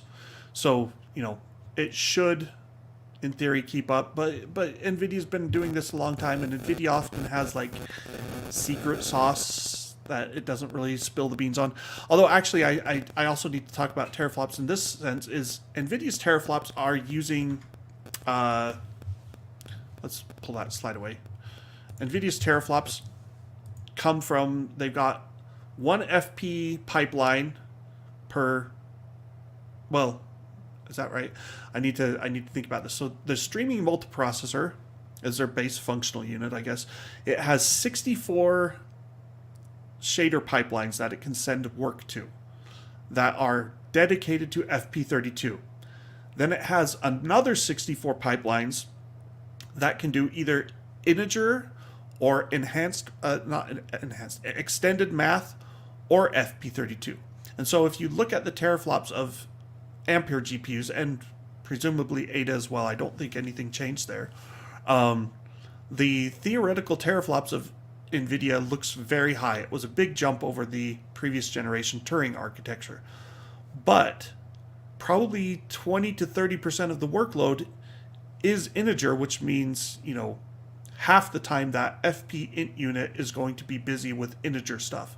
And so you don't get that full teraflops. And so Intel says their Xe cores and their their vector engine, that it can dispatch and co-issue an FP instruction and an integer instruction or extended math instruction and an XMX instruction all at the same time. Ampere does the same thing for NVIDIA, except if it issues an extended math or integer instruction, then one of the floating point units is not able to be used on that cycle, on that clock, right? So again, factoring that in theory, A770 does have more compute, does have more memory bandwidth, does have twice as much memory with the 16 gigabyte card as the 3060 Ti. It probably should compete with the 3070, maybe. I just wonder, are drivers holding it back that much? Will that gap close? Or is it architectural differences and NVIDIA just has things tuned better, not tuned better, but designed better so that they do more with less? And we can't say. We'll see what happens over time. 9700 KF on a gigabyte board, received a BIOS update that enabled Rebar.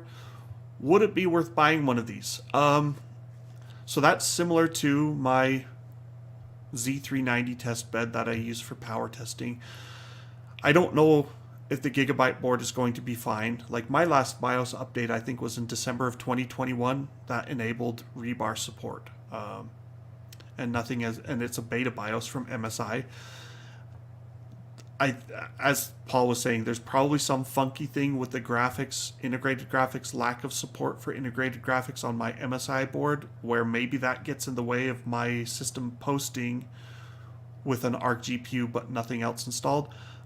So I have to stick an Arc GPU in the power testing slot, and then I slot in, I think I used a GTX 1650 because it's low power and the fans would stop and I didn't want it polluting the noise.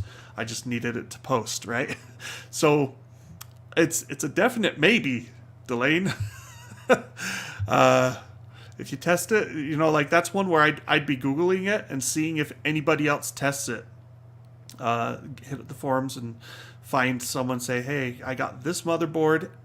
Does it work with Arc? Maybe even email Intel. With Rebar, it should work. I tested the the A380 with a 3rd gen PCI and a 9900K versus the 12900K and PCI Express 4.0. I think the difference in performance was like, someone can probably pull it up faster than I can, but it's like 5%. It wasn't huge.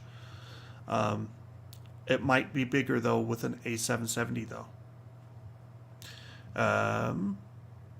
The safer bet, in other words, is to buy an AMD 6650 or an Nvidia 3060. Not because it isn't good, but because they can get mad profits from it.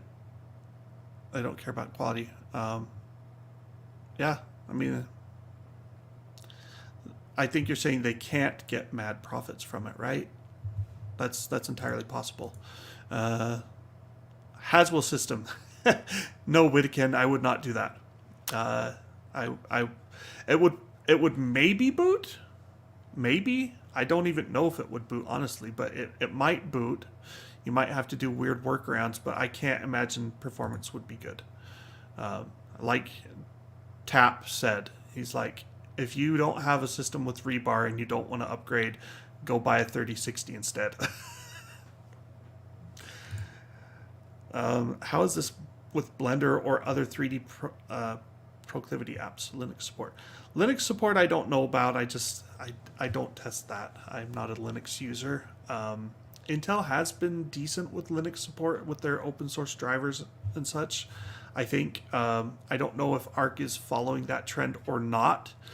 Blender, I believe Intel did demonstrate that they had Blender running using the ray tracing units of Arc and that it was working well. I think they said it was in like 3.3 with the cycles renderer was now supporting Arc. And, you know, their PR people were like, this is really cool to see. And I'm like, yeah, that is good. That is working. I think ray tracing functionality in something like Blender honestly is probably easier to get done right than generic DirectX 12, Vulkan, DirectX 11, etc. gaming code, where you have a lot of there's just so many things that you can do that can break stuff or make it render wrong or hurt performance or whatever. Whereas ray tracing is a little less that way. So I believe Blender support it's maybe out for Arc or coming for Arc. It's for sure coming, but I think it's out, and it seems like it works well. UEFA and Premier League. Oh, okay. Yeah, that's probably why I get all the 720p versions of football downloaded. New processor and graphics card. Would you recommend 3090 or 4090 given the need to upgrade other components? Simon, how much money do you have? That's the key question. If you have a lot of money and you're looking at either Ryzen 9 7950X or Core i9-13900K, and then you've got to get the motherboard and you've got to get the DDR5. I mean, like, you've put like $1,000 into a system for the base build, you know, maybe even $1,200, and that's just your motherboard, memory, CPU, cooler, power supply, and case, right? Like, depending on your processor, Paul and I were chatting, you know, like AMD's Ryzen CPUs, the Ryzen 7000, the motherboards are expensive, like B650, is it B650? Yeah, the B650 motherboards are like $300 or something. It's like, what happened to the mid-range? Anyway, if you put $1,200 into the base system and you want to play games, like, you look at your price to performance ratio for different GPUs, and it's like, okay, it's not just a $400 graphics card compared to an $800 graphics card. It's really a $1,600 system compared to a $2,000 system, right? And when you start doing the math that way, I mean, it gets expensive for sure. Gaming can be a very expensive hobby, but like, when you factor in the whole PC price plus graphics card, it's almost always better to buy up the performance ladder and price ladder on your graphics if you're primarily interested in gaming. A lot of people, though, they're like, hey, I don't need more than a $500 graphics card, and I totally get that as well. So, you know, it would be interesting to see how low 3090 prices fall. I mean, I'm not sure I take a risk on a used 3090, especially if it's been power washed. Still don't know if that video was entirely real, but it seemed real.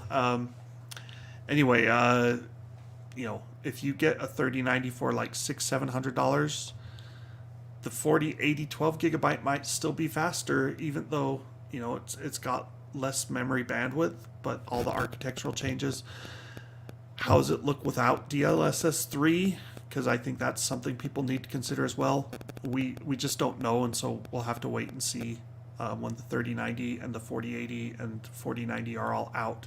4090 comes out next week, so we'll have information there, but it's hard to recommend a $1,600 graphics card. Like, unless you're an adult and this is your hobby and you're like, yeah, I'm totally okay with spending a few $1,000s every couple of years. Yeah, I think they're holding it back. I don't know how much they're holding it back. Overclocking. I did not overclock it yet. It's one of those, you know, 4090, Arc, all these other things. Like, there's a lot of stuff I wasn't really able to test as in-depth as I wanted to. I did a bunch of video encoding things with the A380, and it's a fixed function encoder unit, so performance doesn't really change when you go from an A380 to an A770, because the video encoding is all still done in this same functional block on the GPU core, right? So I didn't retest all of that yet. I didn't test professional apps. I didn't get time for a lot of things. I got to bed at 3 o'clock last night. The review went up at sorry, I'm blocking a user for posting spam. And the review went up at 7 o'clock. That's my time, Mountain Standard, or Mountain Daylight Time. But I have not overclocked it. I'm going to try and do that in the 4090 takes priority. I mean, it is what it is. I will test overclocking once I've got some 4090 reviews out of the door next week. Because for 4090, I don't just have to test my gaming suite. I also want to look at professional performance, because it is arguably a ProViz card for content creators. And I also want to look at DLSS 3, which means I got to figure out how to get those things downloaded and running. Lots of stuff to do with 4090. And I don't know that I'll have time for fully testing overclocking on the 4090 at launch either. Like, what I need is a clone that I can hand this stuff off to. And I need a clone of my system so that I can test two things at once. They can't get mad for that. Oh, yeah, that's what he's saying. My friend wants a new card. A770 over 2060 Super or 3050. So the 3050 is easy. Like, I don't think the 3050 is a good card. Unless the 3050 is available for like $200 to $230, I would not get a 3050. I would get an RX 6600 way before I got a 3050. The 2060 Super, I mean, if we're talking like in terms of performance, a 2060 Super, I want to say is around the level of a 3060. I'm going to cheat and pull up my benchmarks hierarchy one of my lovely maintained articles. So 2060 Super is a little bit slower than RX 6600, and that puts it what the 3060s. The 3060 is about the level of a 2070, a little bit below the 2070 Super. So, I mean, I guess it depends on what you're paying for the 2060 Super. Like, is that what they already have, or are they just trying to buy it used? Because you can't buy 2060 Supers new, at least not at reasonable prices. The 2060 non-Super, you know, it has 6 gig of memory, so that's kind of a concern. I mean, it is a concern, but you can run high texture details instead of ultra quality. The 2060 can be had for like $220, I think, $230. That's a reasonable option. I still think AMD's RX 6600 is better. The A770, you know, it's $350 instead of $250. So is it worth the extra $100 compared to like an RX 6600? Depends on what you're going to do. It's got better media options. You know, their Intel encoder is good. I like it. QuickSync is good.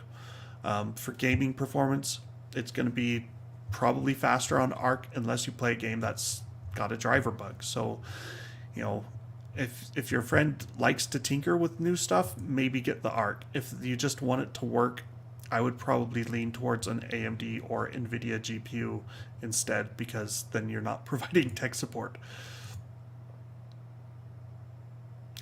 Overclocking the Alchemist yields better results by raising the TDP limit than raising clocks.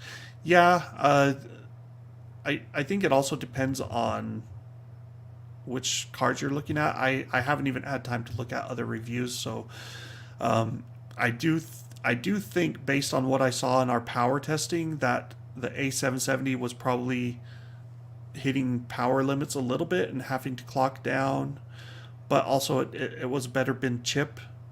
So if you bump the power limits up, you know, max them out 300 watts, whatever, you should get a fair boost in performance. You probably, like, the only way to overclock Arc right now is to use Arc Control from Intel. Like, you can't use MSI Afterburner or other overclocking utilities. Hopefully that changes at some point, because Intel's utilities are not super helpful in what they're doing. Like, there's this overclock slider where the range is like 0 to 100, and I'm like, is that megahertz? This was on the A380. I looked at it and I'm like, is that megahertz or is it percentage? I mean, it can't be a percentage. You're not going to get 100% overclock. So it just wasn't clear. And then you have your voltage slider, and then you have the power limit. And power limit definitely helped a bit. But I mean, like on the A380, I did poke around with overclocking, and granted, the Gunner card was already overclocked, and I only got like 5 or 6% more performance on average.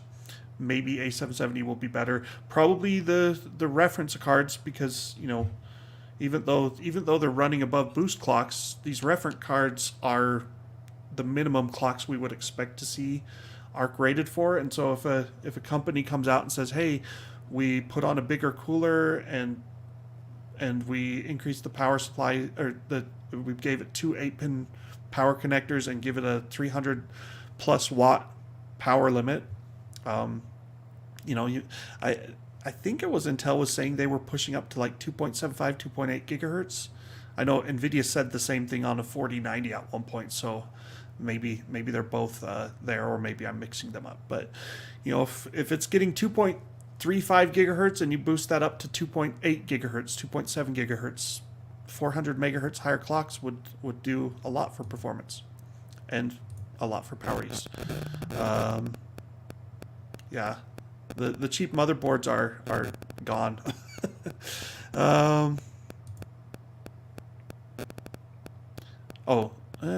They're the same price right now.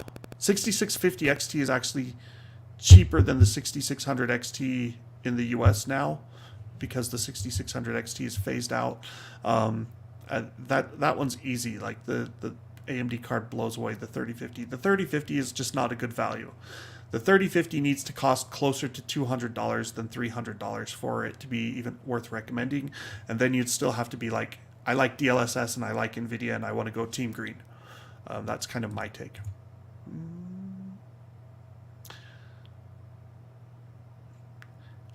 It's an iffy, kind of superior. Yeah, i3-12100 isn't bad though, because it does have the 4 Golden Cove performance cores. So, you know, it might do reasonably well. Actually, the i3-13100, whenever that comes out in January or something, that would also be a very interesting one.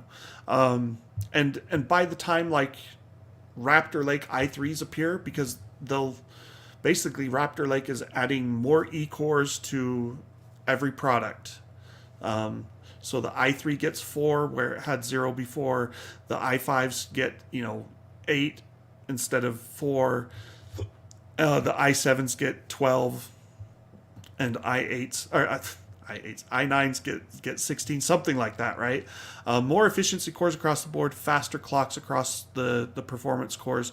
Like it should give a decent boost in performance. And if the Core i3 like 13th gen stuff is priced in the $130 range with DDR4 memory, I think the real question would be where will Arc A770 land?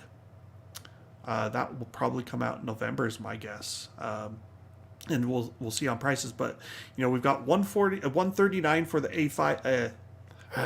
Start again, Jared. We got 139 for the A380, which is pretty slow, but I mean it competes with the GTX 1650. Then we have 289 for the A750, and that's more than, well, it's double the price, and probably more than double the performance. But there's still this mid-range A580, and the A580 specs look still pretty good. 8 gigabytes of memory, 256-bit bus, same memory bandwidth as the A750. It will just be clocked slower and use less power. And it's like, well, maybe you can overclock it as well. It has 24 Xe cores, whereas the A750 has 28 Xe cores.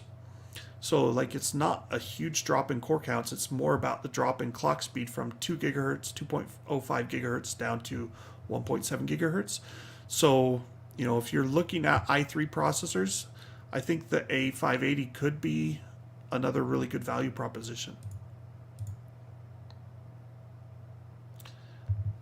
Yeah, I think he's saying here in the European Union, 3050 is €450 new. Oh, so you guys actually still have 2060 Supers in stock? But yeah, the 2060 non-super is faster than the 3050, except in a few instances where the 8 gigabyte for 6 gigabytes of RAM comes out in favor of the 3050. The 2060 Super will easily beat the 3050. So, if you're looking at 300 for a 2060 Super, that's older versus 50% more for a slower 3050. That's an easy call. A770 at €300 is it's a tougher competition, because the A770 is delivering 3060 levels of performance. If you're willing to deal with potential driver concerns, we'll see how those stack up in the next month. Like Paul said, they should get fixed faster now because more people are reporting them. They're getting a lot of feedback. They know where the problems are. The testing people at Intel, they don't have thousands of people going out and testing every game under the sun.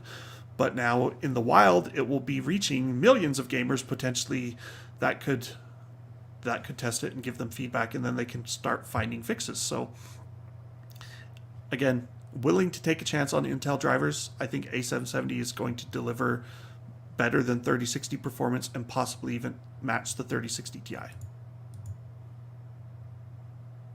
Yeah, we already answered that one. I think we're about done. Yeah. You think that's the best build quality? Hello, Gunner. I don't know. I didn't rip it apart to see what's inside. Like I just don't worry about that so much. It's funny because like it's got an 8-pin power connector, and this is a 92-watt part. So theoretically 75 watts up to 75 watts from this, and up to 150 watts from your 8-pin connector. I'm like, yeah, they totally overbuilt it or something, and I'm not sure why. You know, it's not a bad GPU. I will be going back and retesting A380 in the coming month or two as well to see how performance has changed with the driver updates. I think the last driver I tested was 35. No, I'd have to look it up in the review. I think at least 3 or 4 driver releases have come out since I tested A380 last month. I don't know on the 16 gigabyte gunner models. I think any card partners. I mean, I guess it depends on what their prices are, because 8 gigabytes for $329 versus 16 gigabytes for $349 is what Intel has said, right? $20 for an extra 8 gigabytes of GDDR6 memory seems really, really cheap. So if that's passed on to your partners, like I would go with the 16 gigabyte card. I wouldn't even make the 8 gigabyte card. I don't want the 8 gigabyte card. I think the A750 fills the 8 gigabyte niche. Love you too. A7, yeah. Yes. 3D modeling. Well, I didn't test 3D modeling and rendering. That's not my forte. I'm a gamer first.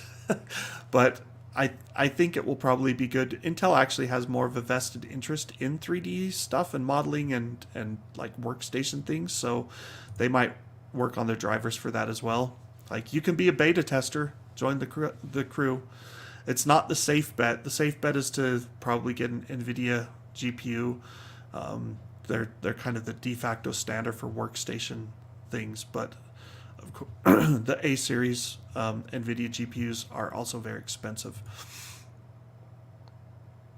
Is it better than Nvidia? Sometimes. You can scan back and look at that just to re-show the charts. Ray tracing performance was right about here. Nope, 1 off. So this was the ray tracing right there, 2 off. So, and this is 1080p medium. Go check the full published review on Tom's Hardware, and you can see the ray tracing at 1080p ultra settings and at 1440p ultra. The gap does narrow at 1080p ultra ray tracing settings. I think, at least in a few games, it got closer. So, but it's definitely competitive with Nvidia. So it's not like AMD where it's like, oh yeah, it's bad ray tracing but good rasterization. Can you spec me a build, please? How much do you want to pay? What was the price? 3K budget. Oh yeah. So 3K. I mean 4090, 13900K. I think 13900K is going to beat the Ryzen 7950X if we're being honest. So like that's 580, 590 for the CPU, 1600 for the GPU. We're at like $2,200. Then you just need like a 250-ish motherboard, Asus MSI Gigabyte. They're all fairly decent. I probably personally would lean toward Asus, even though I've got MSI boards in most of my test beds. I mean, like MSI makes some good boards as well, so I'm not bashing on them. I think my personal rank is like Asus and MSI are super close. Quality-wise, Asus probably has the lead. Price-wise, MSI has the lead. And then I put Gigabyte below both of them. And I don't usually, I'm not a motherboard tester anymore. I don't play with those things, and I don't like to deal with the second and third tier motherboard companies like ASRock. They're not bad, but they can be a little quirky. And I'm at the point where I just want things to work. And on a $3,000 build, you definitely want it to work. So Asus, you can get a Z690 or a Z790. I don't know that like there's any serious benefit to the Z790. It gives you the extra USB 3.2 2x2 20 gigabits per second port. It's something like that. That's like the only change between 690 and 790. I think Intel even said, like, someone asked, they're like, why'd you do a Z790? And they're like, well, our ODMs, our partners, they like to sell more boards. So you could save money and get a Z690 board and really not lose anything, but if you're going for an ultimate build, it's probably like $20, $30, $50 extra to go to the Z790. Get DDR5 at this point, because Raptor Lake and DDR5 will probably be better, and why skimp if you're spending so much on your CPU and graphics card? And then, I think you got to get at least a 2 terabyte SSD in there. NVMe and Gen 4. I don't think Gen 5 might be out in November. I don't know if that will really be worth the price premium, though, so I'd stick with Gen 4. Did I cover everything? Oh, and get like a 1,000-watt platinum PSU and a decent case. Corsair makes good cases, so does like Cooler Master, I think, makes that case. And I've got a Fantex case next to me that I like, so there's lots of case options. But yeah, there you go. Spend $3,000, get yourself a 4090. Then you just got to put it all together. Oh, you're a noob? You're a rich noob? All right. Yeah, that definitely failed. I don't know if they were hoping to match 3050, though. Like, if you look at the specs, 8 XE cores was never going to touch a 3050. Basically, the A580, I think, will be the 3050 direct competitor. Better than a 6750 XT in ray tracing at medium settings. Here, let me just pull up the slide before we say anything. So this is I need to share my screen for those that want it. Present share. Let's see. Here we go. Window. Yeah. Okay. So this is at 1080p Ultra instead of 1080p medium ray tracing. So ray tracing Ultra basically means I maxed out the settings in most of the games, and I only tested 5 games. Minecraft RTX wouldn't work because it's not whitelisted, but yeah, so you can see overall it's still faster. The A770 still beats the 6750 XT. It's nipping at the heels of the 3060 Ti. Flip through the individual games. Bright Memory Infinite is one where I think there's driver bugs holding Intel back, and we could probably see performance increase by like 20%, maybe even 40%. That one will be one to watch. And this is, I mean, do you play Bright Memory Infinite? It's kind of a weird game, not everyone's cup of tea. The benchmark is super demanding, though. Control, there it totally blasts past the 6750. Cyberpunk, here's one where, the A770 barely beats the 3060. They're basically tied, but they're still both well ahead of the 6750. Yeah, so of the 5 games I tested, only Bright Memory Infinite was questionable on the ray tracing performance and needs driver fix. So, yes. Arc price cost. Yeah, like I think Intel is breaking even on the hardware and just writing it off as a learning experience. And I think honestly, Intel is pricing it low because they need to sell these cards. They don't want to lose all the money they put into manufacturing them now. Like, that is a sunk cost, but it's like, hey, if they've spent, I don't know, $1 billion on manufacturing, and they can at least recover some of it by selling the cards for cost, then, that's $1 billion they don't lose. Whereas, they probably were hoping to ship them late last year or early this year and sell them for like $600 or $500 instead of $350. Yeah, that's probably fair. Anything else? Any MSI plan to build a? Yeah, like I think there was originally thoughts, like there were originally plans that. Oh, let me stop sharing. There were originally plans that Intel would have more partners for Arc, and then the the the word from Semi Accurate from Charlie Demerjian is that Intel's Arc driver team was mostly in Russia. And when Russia invaded Ukraine, it screwed things up.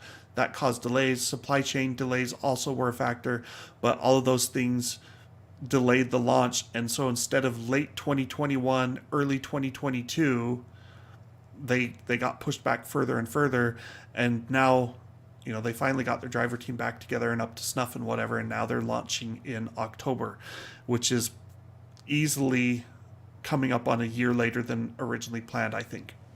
I mean, to put it in perspective, Intel fully briefed everybody at Intel Developer Day, or is that what they called it? Intel something day in 2021 in like August. And they're like, this is all the architecture stuff.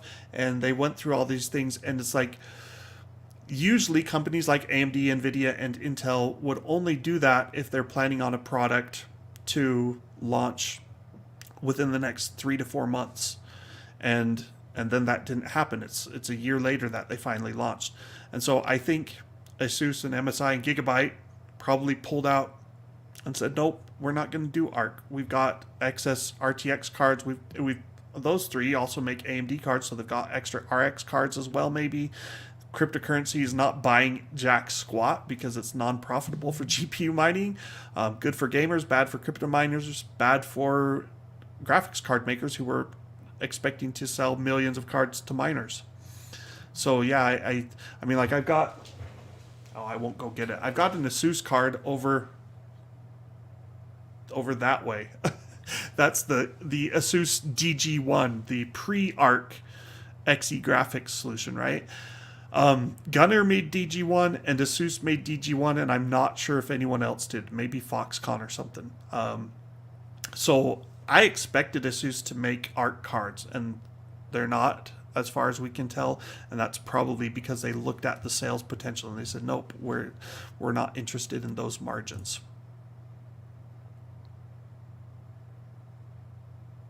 Yeah, the cheaper Asus boards do get rough. Let's see. Is X2 more than? Yeah, so I mean the 5800X3D is it's this crazy gaming chip. I can't pronounce your name, so I'm sorry. And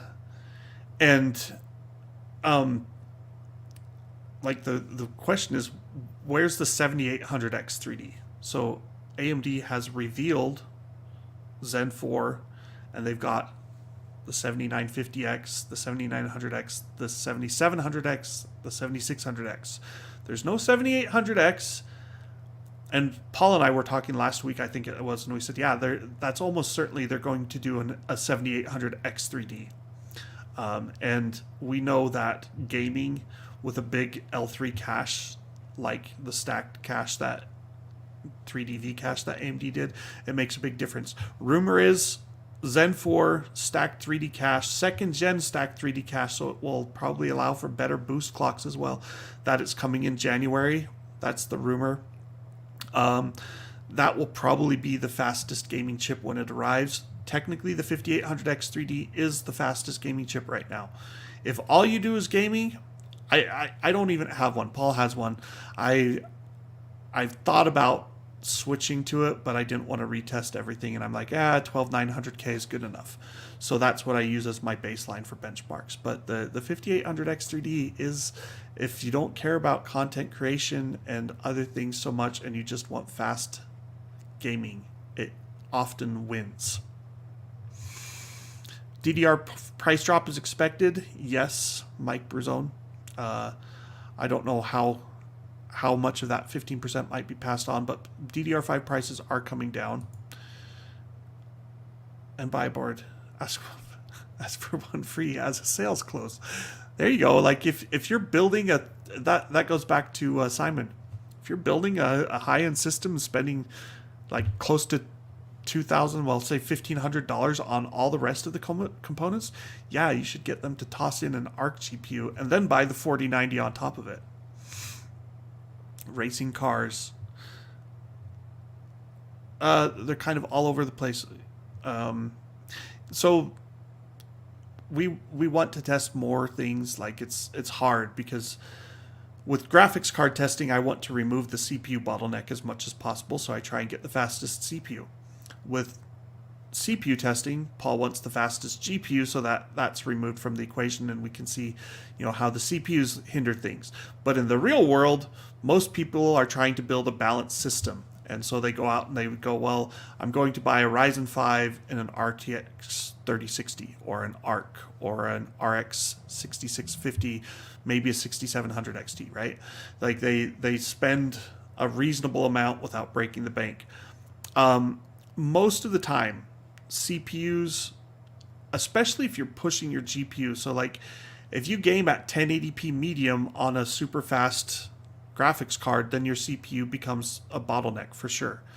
But if you buy like the Arc A770 and then you game at 1440p, you'll probably only lose like 5% performance at 1440p. And so you go, well, that's fast enough. So yeah, it's harder to do all those benchmarks because, it's like, what do you do? Do we test every GPU with a budget, mid-range, and high-end CPU? No, no, I don't, because that would take forever. It already takes too much time, it feels like. So, yeah. The GPU card production chain refuses to take the financial risk of more than 20% AMD GPU share. And as for Intel risk, yeah, I mean, Intel has connections, though. They have connections. So I think they can push things through where other companies probably couldn't. No, that I don't think that's true. Paul did some testing, and I think he showed it as like 10 to 13%, and then clock speed improvements on top of that.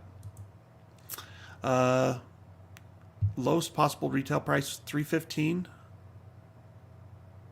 That would, lost leader price, but if you can get a 5800 X3D for $315, that would be a good chip. And I think we're about it. Yeah, the F series i3 and i5 are incredible value. They should not bottleneck an A770. I mean, like, again, it might, like, I would lean toward i5. I'm done with quad core, you guys. I really am. I won't go there because I do things every now and then where I need more than a quad core. Of course, I've already got a 8 core plus 8 core. But yeah, I'm like, the 12400F is a very good value. It's like $160 something, I think. And for gaming purposes, it's probably capable of keeping up with an RTX 3080. I wouldn't use it necessarily with the 3090 and the upcoming 4090, but with a 3080 class card, so 6800 XT, like, it's still, you probably would only lose a few percent, especially in the if you're running games in the 1440p or 4K resolution, which is what a card like a 3080 is designed to do. Hi, computer geek. I'm a computer geek too, can you tell? My mom always said that I would not make money playing games when I was a teen. I proved her wrong. There was actually a Far Side comic back in the 80s, maybe 90s.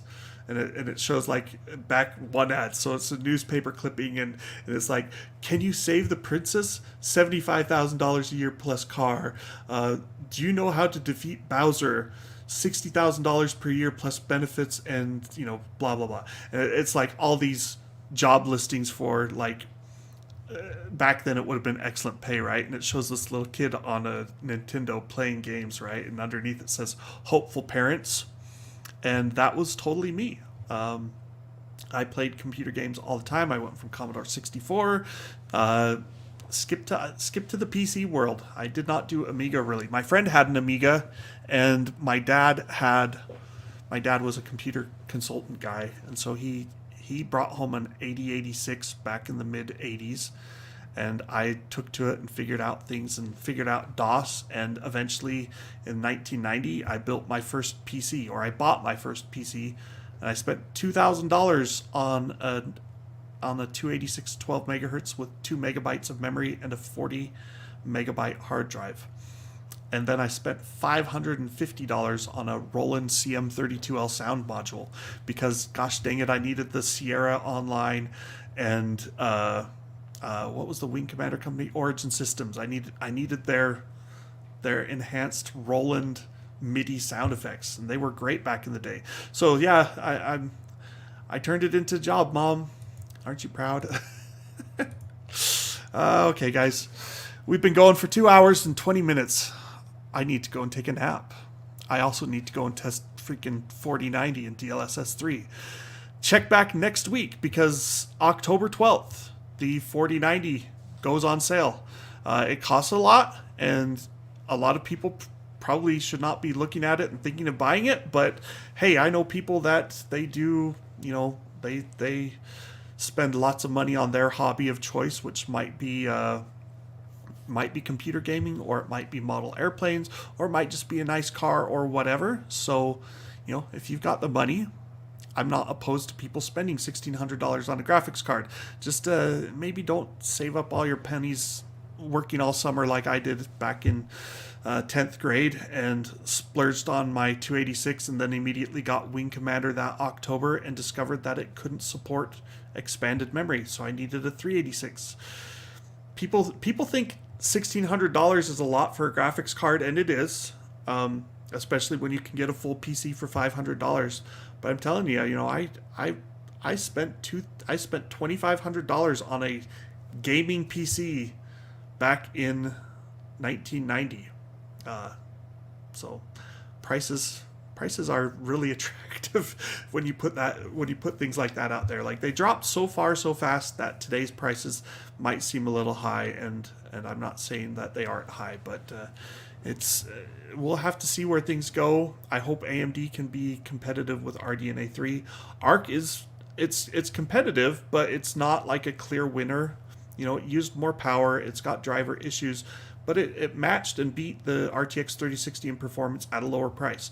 The A750 was a little less of a clear win over the 3060. It was like kind of parity, but drivers I'd definitely give to Nvidia. Nvidia's still got DLSS in a lot of games. You can't count that out. XCSS is just getting started. It's really, I would say, from what I've seen of it, it looks fine, but I don't think it's better than DLSS image quality.